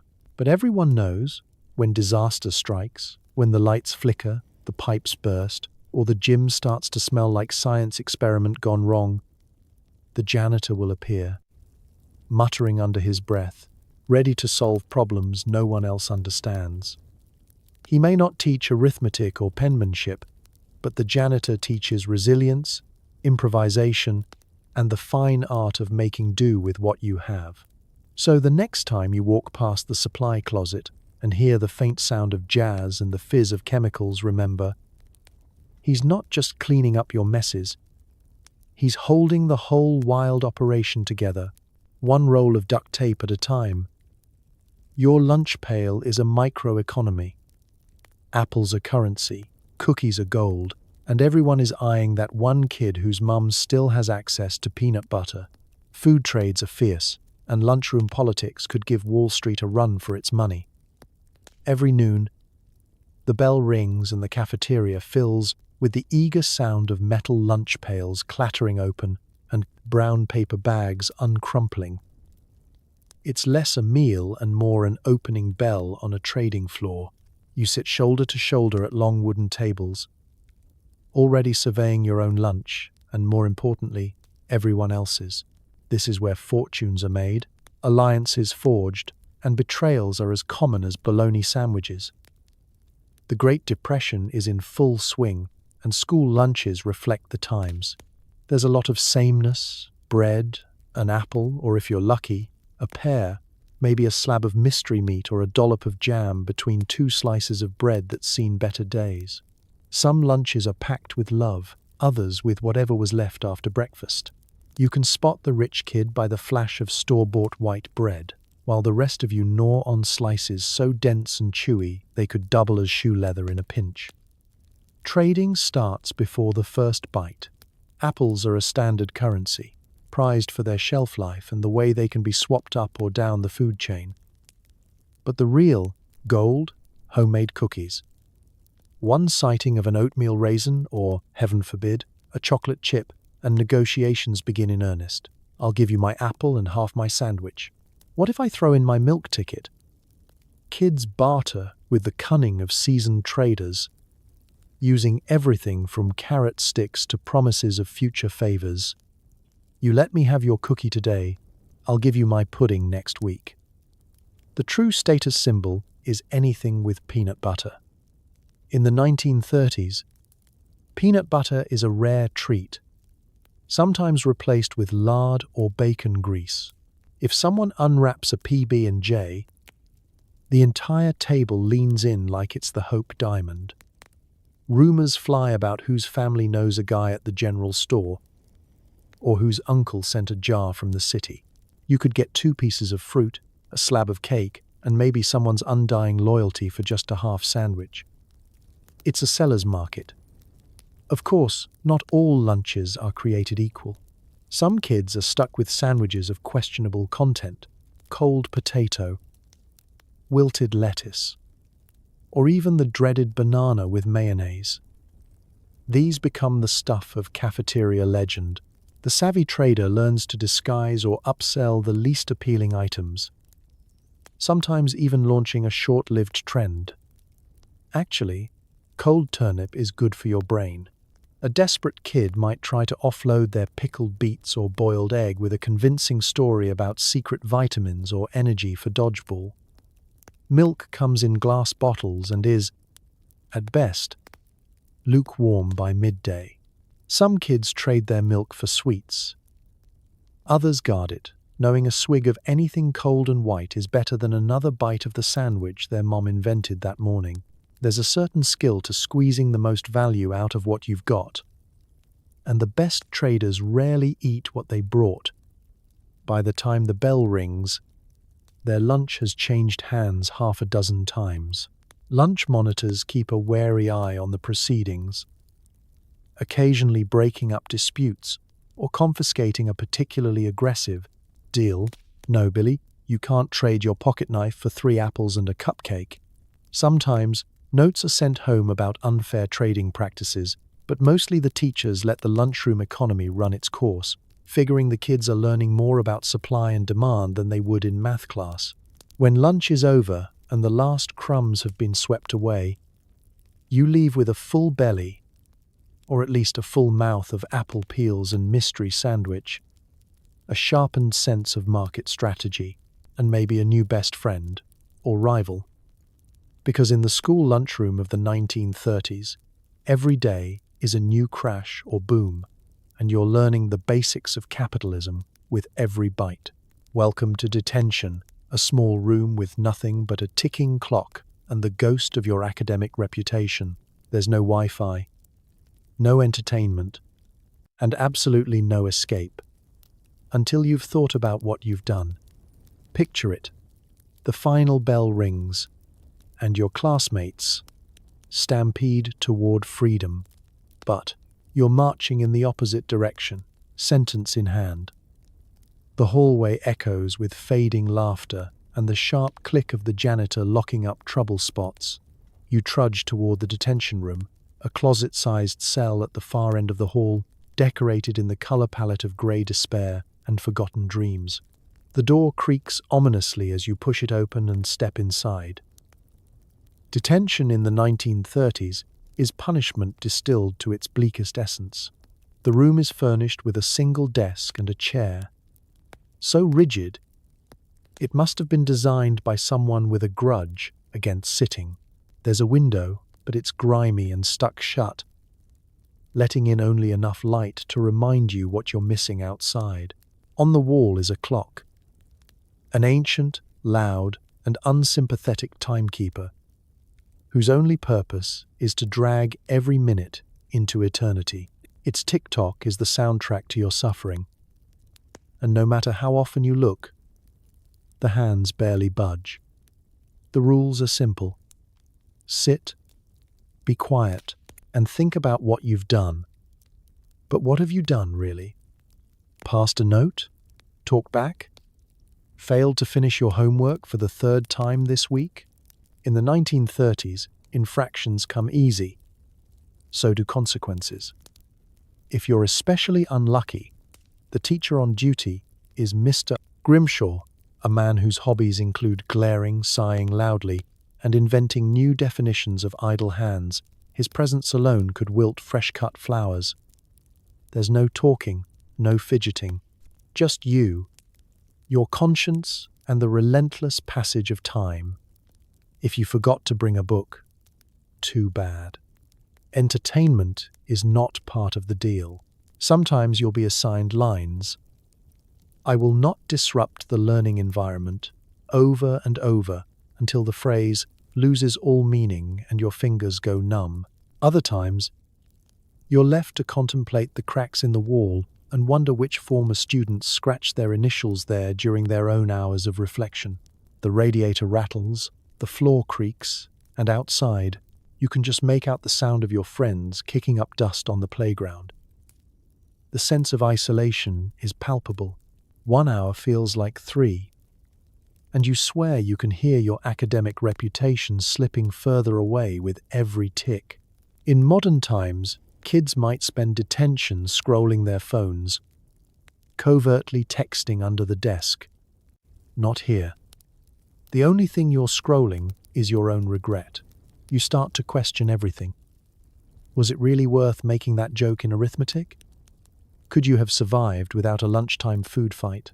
Would life be different if you'd just kept your mouth shut when the teacher said quiet? Detention becomes a crash course in introspection, boredom, and creative thinking. You replay your crime 100 times, craft elaborate plans to avoid future sentences, and occasionally, if the teacher isn't watching, write secret notes to slip under the desk for the next unlucky inmate. Sometimes, you'll spot the faint outline of past detainees' wisdom. Tommy was here 1933. Or never trade cookies for dares. When the clock finally strikes your release, you stumble out blinking into the daylight, half convinced you've missed a season, if not an entire era. You vow, at least for the next 24 hours, to keep your head down and your record clean. Because in the 1930s, detention isn't just a punishment. It's an existential experience, a lesson in endurance, and, for the especially unlucky, a recurring appointment with the clock that never seems to care. It's picture day, time to put on your best shirt and look reasonably clean. The photographer is a wandering stranger, and the camera takes so long to work, You're not sure if you're being immortalized or hypnotized. Every year, the photos get weirder. The chaos begins at home, where your parents launch a full-scale grooming offensive. Your hair is scrubbed and parted, your face is given an extra shine with cold water, and your nice shirt is dug out from the back of the dresser, wrinkled but a cut above your usual school attire. The lucky few might even get a new bow or a hastily repaired button. For everyone else, it's just a reminder that you own precisely one outfit that can be described as not covered in stains. At school, excitement and dread mix in equal measure. The teacher reminds everyone to behave, to not muss their hair, and for heaven's sake, not to spill anything before you get your picture taken. This is, of course, an impossible task. By the time the first bell rings, someone's already smudged jam on their collar, and someone else has grass stains on their knees from an ill-advised game of tag. You line up in the hallway, shifting nervously, eyeing the folding chair at the front of the makeshift studio. The photographer, a mysterious figure who appears once a year and smells faintly of pipe tobacco and mystery, sets up his equipment. The camera is a behemoth, wooden, boxy, with a huge lens and a draped black cloth. You half expect him to ask if you've seen any outlaws pass through. He doesn't say much, just grunts and arranges the lights, occasionally stopping to wind the camera or consult his faded appointment book. It's never clear if he actually knows how the thing works, but he exudes a confidence born of having done this 1,000 times in 1,000 different schools. When it's your turn, you march forward, heart pounding, and settle onto the stool that wobbles alarmingly. The photographer squints, tips your chin at an unnatural angle, and instructs you to hold absolutely, perfectly still. This is not easy. The process takes an eternity. Your eyes start to water, your nose itches, and the kid in line behind you makes a face that nearly cracks your composure. For a moment, you wonder if you'll ever be allowed to blink again. The real torture comes during the countdown. Hold still, don't move just a little longer. The flash finally goes off, a burst of light and the faint smell of burning magnesium, and you're done. Or so you think. Sometimes, the camera jams and the ordeal begins again. You repeat the ritual, this time hoping your hair stays in place and you don't sneeze at the wrong moment. Teachers hover, spit polishing stray cowlicks and tucking in wayward shirts, determined that this year's class photo will be better than the last. It never is. When the proofs come back weeks later, everyone gathers for the unveiling, a ritual that exposes you to a new level of existential discomfort. The results are unique. Someone blinked. Someone else sneezed. There's always one kid with a look of abject terror, and another with the serene smile of someone who's just seen the future and wants no part of it. Your parents proudly display your portrait on the mantle, next to a parade of equally awkward ancestors, and assure you it's adorable. Deep down, you suspect it's blackmail material for your future wedding. Year after year, the cycle repeats. The pictures never get better. Your hair is always weird. Your shirt is never quite right. And the photographer's mysterious smile suggests he knows a secret about the universe that you'll never quite understand. In the end, the school photograph is less about capturing who you are, and more about capturing the unfiltered chaos and vulnerability of childhood, a yearly monument to the beautiful weirdness of growing up in a time when cameras took forever, and nobody ever remembered to say cheese. School spirit means awkward costumes, and a musical number no one remembers rehearsing. Half the school is dressed as vegetables, someone's headpiece is on fire, and the audience is a sea of unsupportive parents and one bored dog. The weeks leading up to the big event are a fever dream of construction paper, glue sticks, and inexplicable casting decisions. The teacher, armed with nothing but hope and a piano that hasn't been tuned since Prohibition, directs a ragtag cast of reluctant thespians through songs no one knows the words to and dances no one has the coordination to perform. If you're lucky, you land a role as tree number 3. If you're less lucky, you get a speaking part. 3 lines of dialogue and a costume that scratches in places you didn't know existed. Costume day arrives, and the chaos is immediate. The classroom is transformed into a makeshift backstage, with kids trying to cram themselves into cardboard boxes, oversized fruit costumes, or tunics that look suspiciously like old curtains. The more ambitious parents have outdone themselves, sending in costumes so elaborate they require a support team to get on and off stage. The less ambitious ones, a sign that reads "corn around your neck" and a prayer for dignity. The pageant's theme is always a mystery, even to the teachers. An American harvest, a salute to spring, why we appreciate arithmetic. No matter the topic, the plot line inevitably devolves into a parade of vegetables, animals, and the school's one musical prodigy forced to play Yankee Doodle on a recorder. Backstage, there are whispered arguments. Someone's missing a shoe, and you can guarantee at least one meltdown from a kid who refuses to be a carrot. The principal, drafted as MC, reads off a list of sponsors and tries to remember why he ever agreed to this job. The show begins, and the gym transforms into a stuffy theater packed with parents, grandparents, siblings, and, for some reason, the neighbor's dog. Parents wield clunky cameras, angling for the perfect shot, but end up filming the back of someone else's head for the entire number.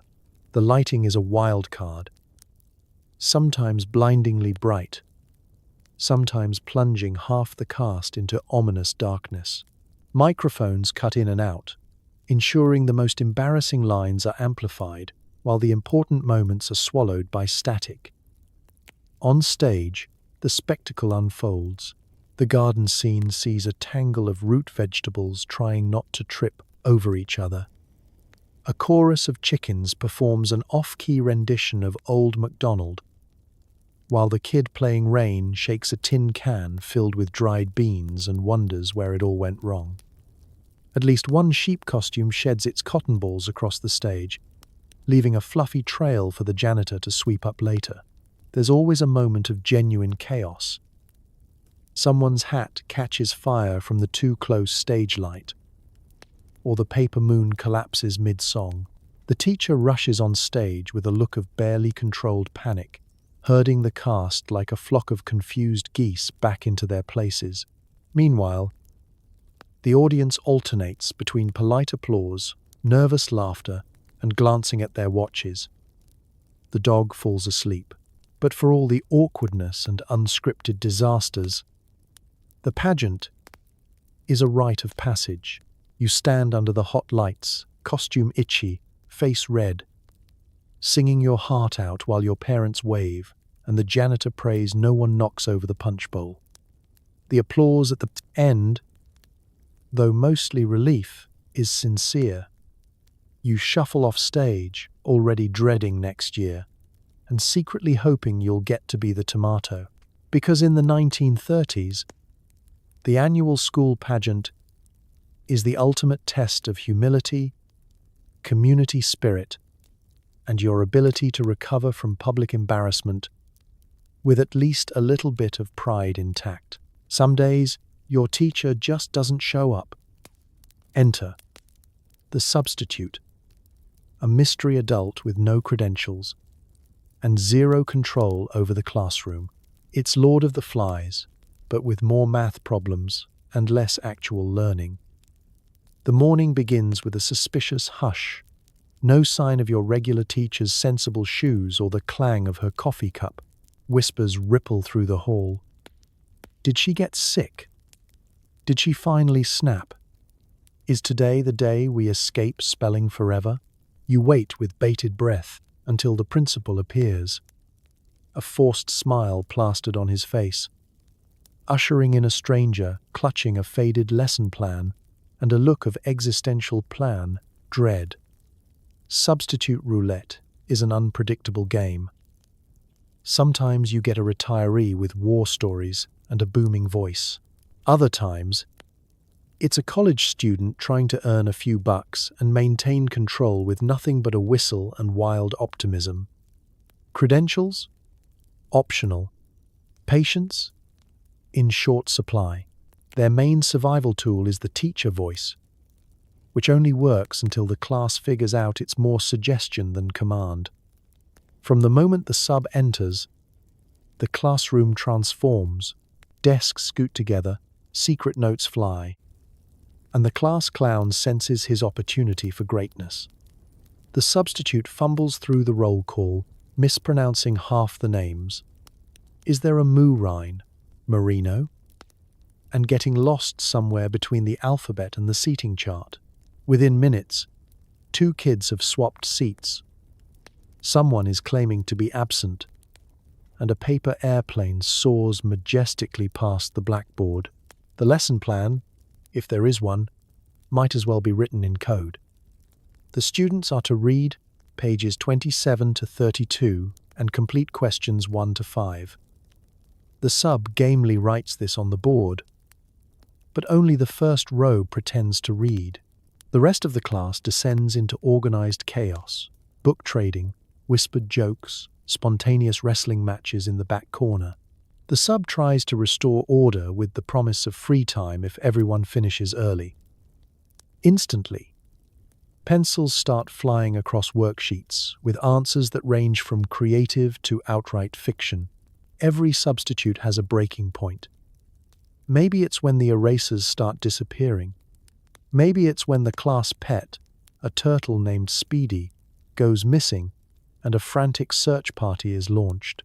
Sometimes it's the moment the sub realizes the homework usually isn't collected or that lunch actually starts 20 minutes later than she was told. The class senses this, the way a pack of wolves senses a hiker has a limp and doubles down. The loudest kids jockey for power, secret alliances form, and at least one prank involving the intercom will unfold before noon. Yet every so often, there's a substitute who wins everyone over. A master storyteller who captivates the class with tales of "when I was your age," or the rare math whiz who turns long division into a competition with candy as the prize. These rare subs walk out unscathed, possibly applauded, and spoken of in reverent tones for weeks. Mostly, though, substitute days are wild cards. Sometimes you learn something, usually about crowd dynamics, sometimes about patience.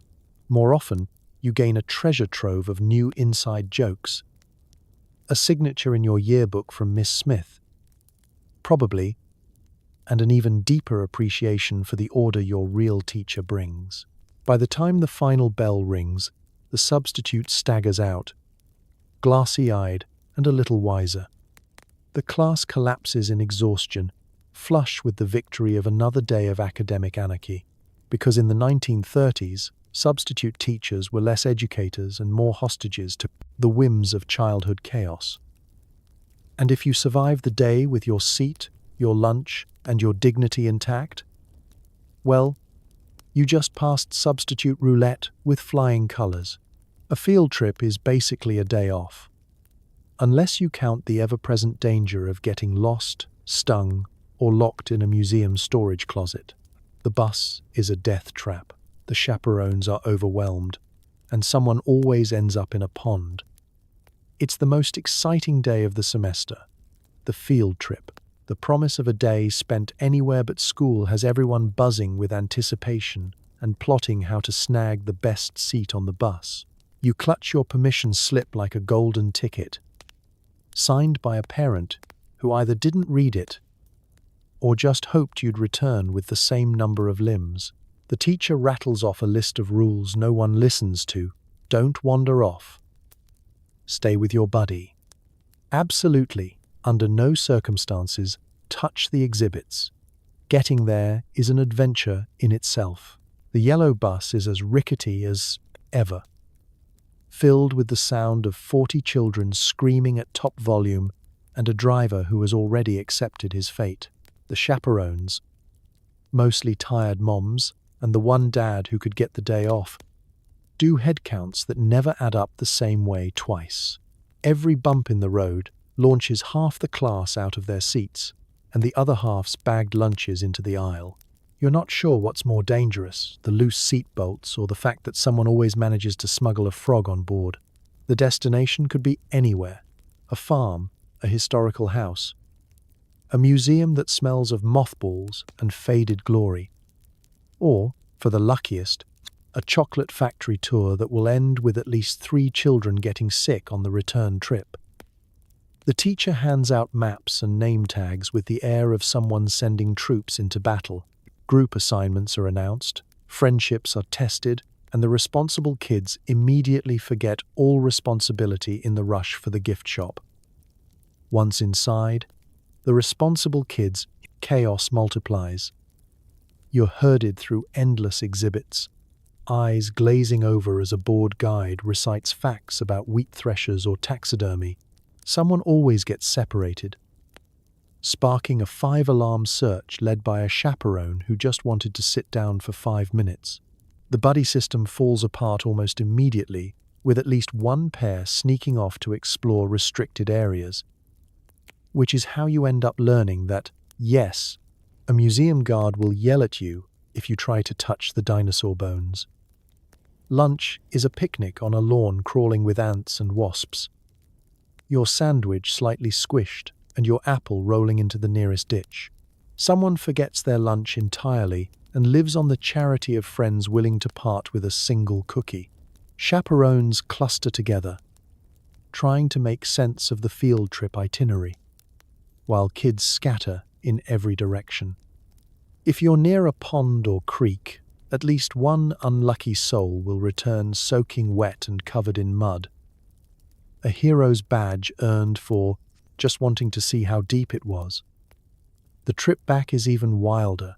The bus, now sticky and full of souvenirs, rocks, pamphlets, and the occasional contraband turtle, smells of sweat, grass, and barely contained chaos. Half the class is asleep. The other half is recounting every near miss and disaster in breathless detail. The teacher sits at the front, clutching the emergency contact list, silently vowing to never do this again. The bus driver cranks up the radio to drown out the noise and prays for green lights all the way home. By the time you stumble off the bus, sunburned, mosquito-bitten, and 10 times dirtier than when you left, you feel like you've survived an expedition. Field trips in the 1930s are less about learning and more about seeing who can avoid disaster the longest. But you wouldn't trade the stories, the lost shoe, the frog in your backpack, the fact that Jimmy still swears the suit of armor was haunted, for anything. Because sometimes the best education is just surviving the day with your sense of adventure and your shoes still intact. Your handwriting is judged like a competitive sport. The pens leak, the ink stains, and everyone ends up with blue fingers and a complex about their loops. Palmer method? More like palming off your mistakes. In the 1930s classroom, penmanship is not just a skill, it's a test of your character, your patience, and your pain tolerance. Forget laptops and tablets. You're handed a thick, lined workbook and a fountain pen that weighs almost as much as your lunch pail. The desks are fitted with little inkwells, sometimes filled, sometimes mysteriously empty, and always threatening to tip over at the wrong moment. Every morning starts with the ritual of lining up to fill your pen, praying the nib doesn't clog or spray a Jackson Pollock masterpiece across your homework. The teacher, a connoisseur of proper form, stands at the blackboard demonstrating the perfect Palmer method: loop, wrist straight, back upright, feet flat on the floor. Practice makes perfect, she insists, as if perfect is even possible when your pen leaks more ink than the Titanic leaked water. Your first attempts are earnest, but the ink refuses to cooperate. It runs, it drips, it pools in the middle of your O until it looks like a cosmic accident. If you're unlucky, you sneeze at the exact wrong moment and splatter the page, your desk, and your neighbor's collar. Handwriting drills are a daily endurance test. Push-pull, oval loop, up-down, you recite as your fingers cramp and your wrist locks into a claw. Each letter must be uniform, each word a river of unbroken, fluid motion. The teacher paces the aisles, peering over shoulders, correcting posture with a gentle tap or a less gentle nudge. If your Q doesn't sit obediently on the line or your F doesn't reach the heavens, you're sent back to try again.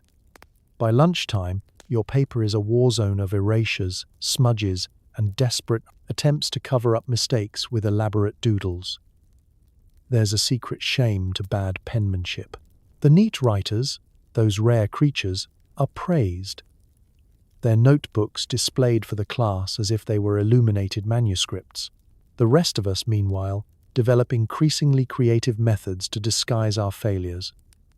The hasty flourish, the accidental ink accident, the well-placed coffee stain.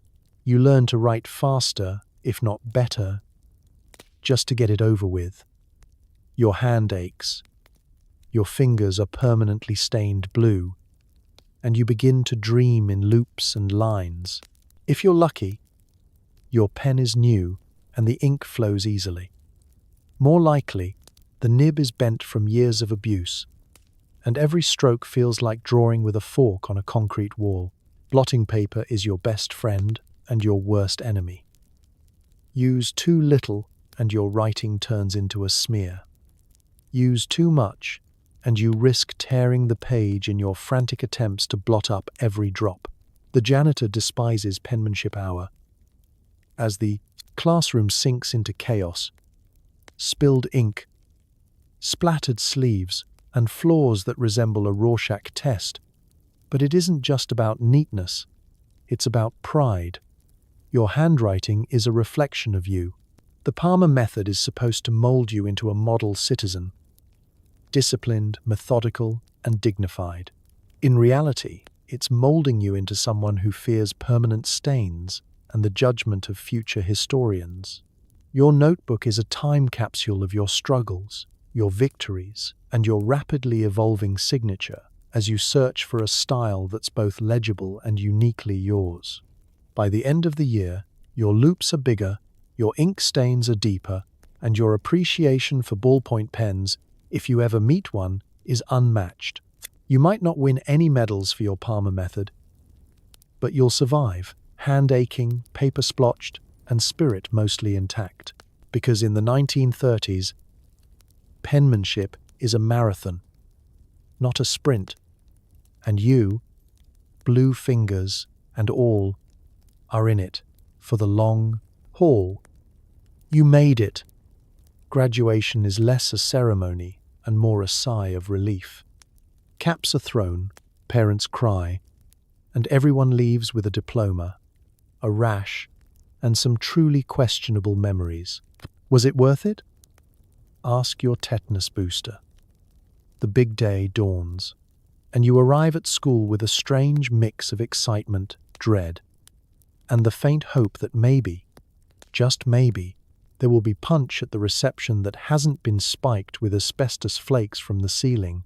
Your graduation gown is a stiff, one-size-fits-none relic that's been worn by a generation of siblings, cousins, and at least one kid who tried to set it on fire with a magnifying glass.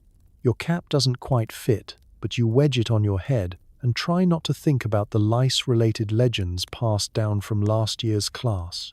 The gymnasium is packed, folding chairs crammed together, parents fanning themselves with handbills, younger siblings already plotting their escape. The air is heavy with pride, anticipation, and the unmistakable smell of gym socks and floor polish. The teachers, decked out in their Sunday best and forced smiles, form a receiving line that doubles as a gauntlet of congratulatory handshakes and awkward small talk. The principal stands at the podium, eyes misty, voice quivering, ready to deliver the same speech he's given for the past decade. You are the future. The world is your oyster. Try not to trip as you cross the stage. You line up behind the curtain, heart pounding as you rehearse your walk, one foot in front of the other. Don't trip on your gown. And whatever happens, don't sneeze when it's your turn to shake hands. Your classmates fidget beside you, trading nervous jokes and last-minute gossip. Someone's shoes don't match. Another forgot their tassel. And there's always that one kid who can't stop waving to their mom in the front row. The procession begins. You march to the beat of a tinny piano version of Pomp and Circumstance, trying not to breathe in too deeply for fear of stirring up the gym's ancient dust. Each name is called, each diploma handed out with a forced smile and the subtle exchange of, "Good luck, you'll need it." Parents cheer, a few cry, and everyone takes blurry photographs destined to live in a drawer for the next 20 years. The valedictorian steps up to give a speech about hope, resilience, and the importance of dreams. Half the audience listens. The rest is distracted by the toddler trying to eat a streamer off the bleachers.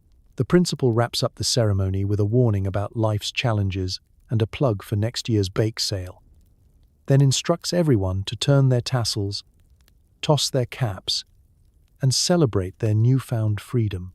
When the caps hit the air, it's a collective exhale, a mix of joy, relief, and please, let that not hit the light fixture again. There are hugs, high fives, and the swapping of addresses that no one will ever use. You're finally released from the clutches of dodgeballs, mystery meat, asbestos tiles, and the principal's paddle. You're heading out into the world with a diploma in one hand, a mild case of trench foot in the other, and the confidence that if you can survive 1930s school, you can survive anything. On the way out, your parents take 100 photos. Your teachers remind you to make us proud. And you promise to visit, even though everyone knows you'll only come back for free cake at your little brother's graduation. The school doors close behind you. And suddenly the institution feels smaller, the hazards more hilarious, and the memories somehow golden. Was it worth it? The bruises, the splinters, the epic lunchroom negotiations, and the dubious cafeteria meatloaf? Absolutely. You survived, you learned, and you now possess a set of skills unmatched in any modern curriculum: resilience, resourcefulness, and the ability to dodge both dodgeballs and lead paint. You escaped, mostly intact, and now the world is as open as the nearest unlocked classroom window. Every hour is punctuated by the shrill clang of the school bell, a sound less like a polite invitation and more like an air raid warning. The janitor hits it with a mallet, the echo rattles your teeth, and for a brief moment, everyone forgets what century they're in. Forget phone alarms, this is pure, unfiltered jump scare, and it'll haunt your dreams well into adulthood. The day begins and ends with the bell, but the sound never gets less jarring. It's not a gentle chime or a musical trill. No, this is a noise engineered to wake the dead and discipline the living. You might be deep in concentration, or more likely, deep in a daydream about anything but fractions, when suddenly, the silence is shattered by a blast so loud you feel it in your molars. The teacher pauses mid-sentence, students flinch, and ink blots appear on homework as if the bell itself has declared war on neatness. The bell system in your 1930s school is back beautifully low-tech. Forget digital timers and electric buzzers. Here, the janitor, armed with a mallet and a personal grudge against peace and quiet, stands by the iron bell mounted in the hallway.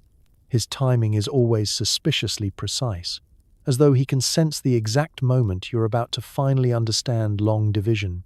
He swings, the bell claps, and the resulting clang reverberates through every pipe, floorboard, and cavity filling in the building. Between periods, the bell is a sort of battle cry. When it rings, chaos erupts. Desks scrape back, students lunge for the door, and the hallways become rivers of elbows, lunch pails, and shouted negotiations for trading marbles.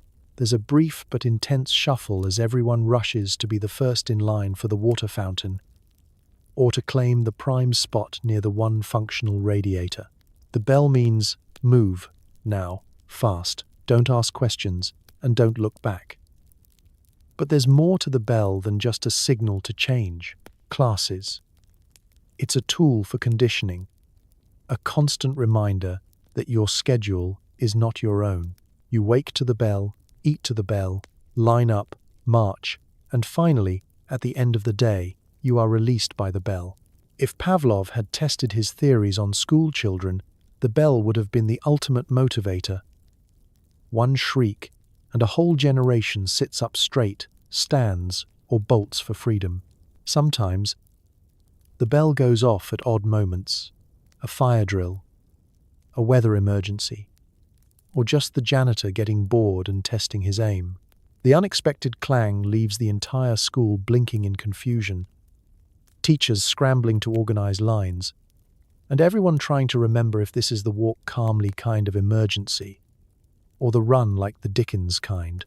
At assemblies, the bell signals the start of the festivities, a word which, in school context, always means sitting on a hard floor, listening to the principal talk about personal hygiene.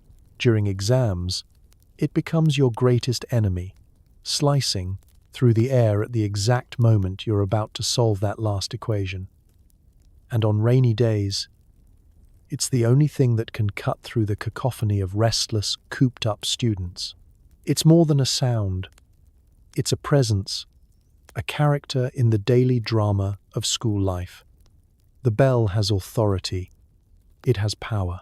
It has a ring so sharp it could cut glass and a legacy so persistent that, decades later, you'll hear a similar clang in a train station or factory and feel your heart race, wondering if you're late for spelling. Because in the 1930s, the school bell isn't just a timekeeper. It's a rite of passage, an alarm clock for the soul, and the single most reliable source of tinnitus for anyone who managed to survive school with their eardrums mostly intact.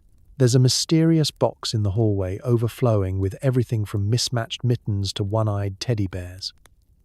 Lose your lunch pail? It's probably there, fused to someone else's scarf. The lost and found is less a place of hope and more a museum of things that will never find their owners. Each item covered in a fine layer of mystery goo and existential dread. The lost and found is easy to locate, even if its contents are impossible to reclaim. It sits beneath the school's most drafty window, usually in a battered wooden crate or a cardboard box held together by more tape than dignity. Every Monday morning, new items are tossed in, some with the vague hope they'll be retrieved, most with the silent knowledge they're never coming home again. Gloves, hats, and the occasional sock dangle over the edge like seaweed on a tide. Sometimes, if you dig deep, you'll unearth something from last semester, covered in a mysterious stickiness that defies science and soap. This is the Bermuda Triangle of the school, a place where objects disappear from desks, coat hooks, and lunch tables, only to reappear weeks later, altered by their journey through the underworld. You might find a pencil case with unfamiliar initials, a jacket 2 sizes too small, or a mitten that seems to have survived a minor house fire. Nobody remembers who owned the purple scarf with the suspicious bite marks, but it's always there, watching, waiting for someone brave enough to claim it. Retrieving an item from the lost and found is a public spectacle. You approach during morning announcements or just after the lunch bell, hoping no one notices as you root through the pile. But, of course, everyone notices. There's a hushed anticipation as you pick up a hat, turn it over, and try to decide whether that stain is ink Or something far more troubling. Your friends watch, making bets on whether you'll actually put the object on your head or quietly set it back down, resigned to buying a new one. Some items never leave. The single rubber boot, its mate lost to time, or possibly a class hamster with big dreams. The lunch pail, now welded shut by some prehistoric ooze. The collection of hair, ties, bobby pins, and erasers. Enough to supply a small elementary school for a month, but apparently not enough to convince anyone to actually take them home. There's always a mystery thermos at the bottom of the box. Contents sloshing, origin unknown, and absolutely no one willing to open it. Occasionally, the teacher will mount a campaign to return items to their rightful owners. The contents of the box are paraded out during assembly, each item held aloft like a lost relic. Does this belong to anyone? No takers. The crowd shifts uncomfortably. A few hands, half raised, quickly withdrawn. Claiming something from lost and found means admitting you lost it in the first place. And in 1930s school, reputation is everything. For every happy reunion, a kid overjoyed to recover his beloved, if slightly soggy, baseball cap. There are a dozen more items left to languish, slowly forming the bedrock of lost and found strata for generations to come. Teachers sigh, janitors grumble, and the box just grows heavier, more mysterious, and infinitely more sticky. If you ever needed a metaphor for childhood, this is it. A box full of misplaced dreams, half-remembered treasures, and objects gone just long enough to forget you ever loved them. But somehow, the lost and found keeps hope alive.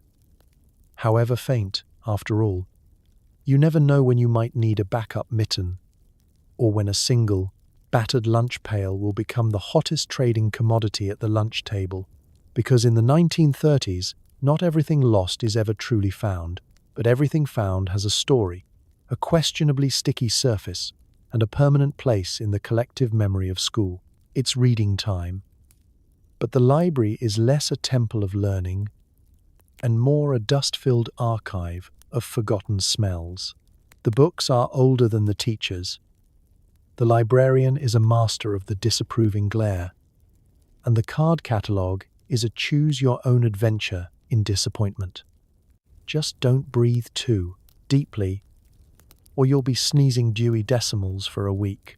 The school library is a sanctum of both silence and suspense, a place where every footstep echoes off the linoleum, and even the tiniest cough earns you a look sharp enough to pierce armor.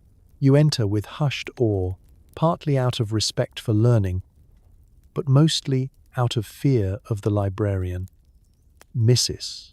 McGillicuddy, guardian of the stacks and master of the shush, patrols her domain with the quiet authority of a border collie and the judgment of Solomon.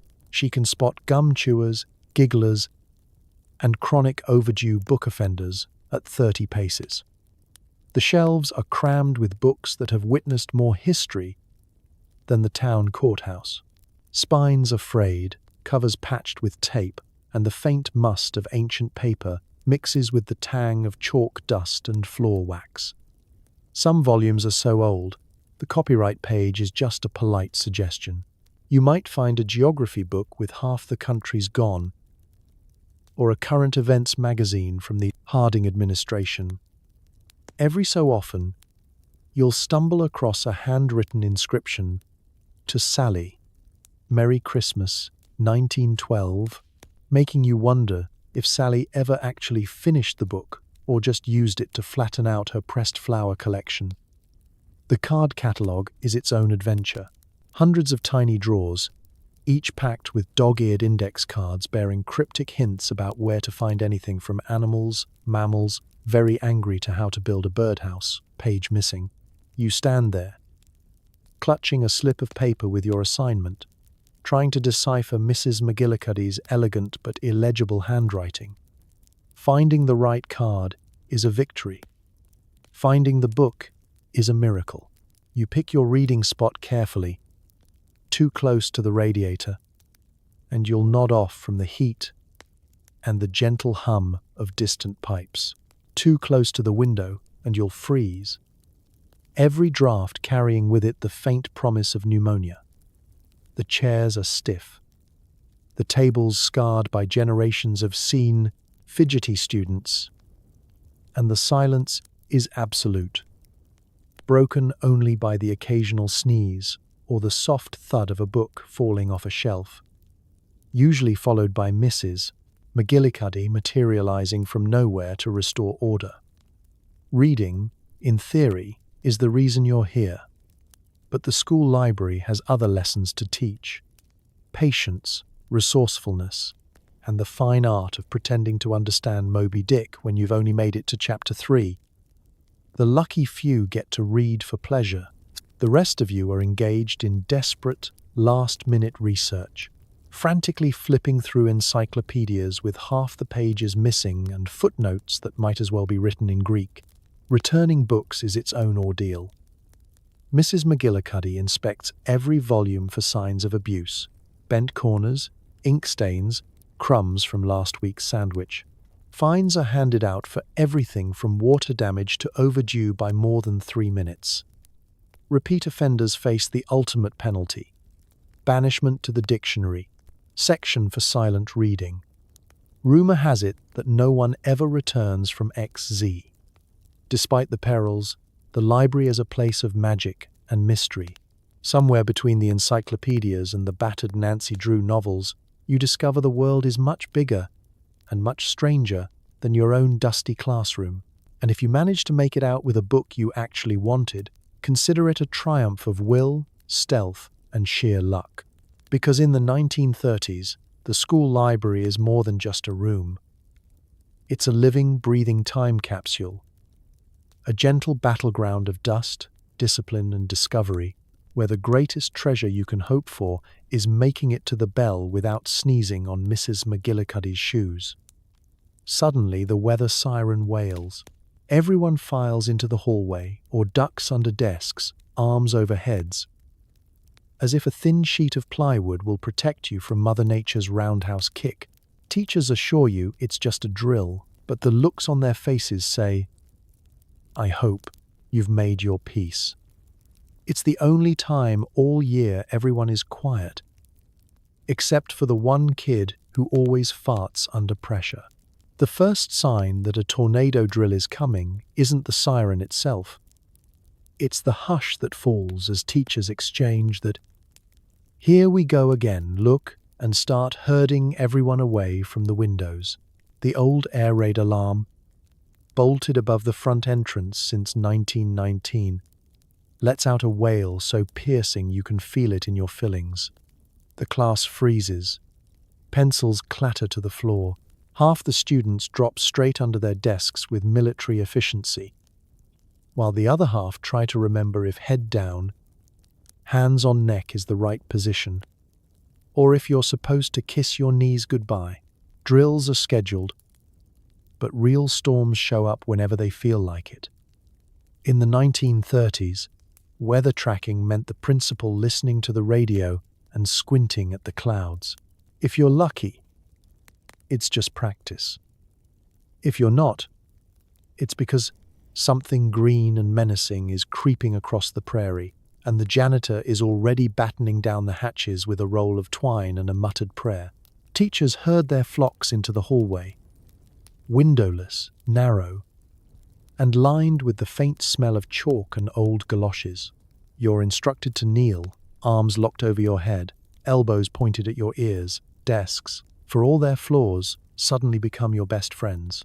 Never has a splintery slab of wood felt so comforting as you tuck yourself underneath, heart pounding and knees pressed to the cold linoleum. There's always a surreal silence as everyone settles in, punctuated only by the rumble of the siren and the occasional nervous giggle.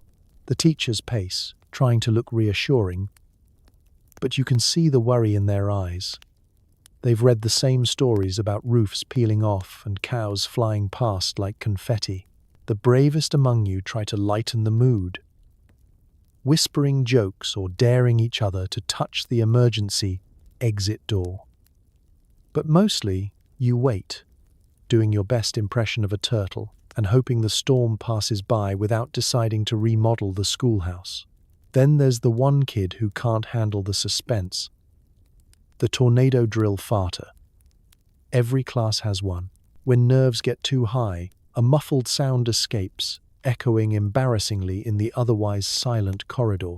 The ripple of giggles that follows is a much-needed release of tension, even as the teachers try to shush you back into solemnity. While the official logic says crouching under a desk will save you, everyone knows the truth. If a real tornado hits, your best chance is to hold onto your lunch pail and hope for the best. The building creaks with every gust, and someone always swears they saw the sky turn that weird shade of green. After a few minutes, or sometimes a lot longer, the all clear is given, and everyone unfolds, sore and stiff, shuffling back to class with the jittery relief of survivors. Teachers try to pick up the lesson where they left off, but no one's really paying attention. Everyone's busy whispering their tornado stories, or imagining what it would be like to fly through the air, clutching their math book and a peanut butter sandwich. Tornado drills are the great equalizer. No one escapes the awkward crouch, the sore knees, or the realization that, when it comes to storms, plywood and posture can only get you so far.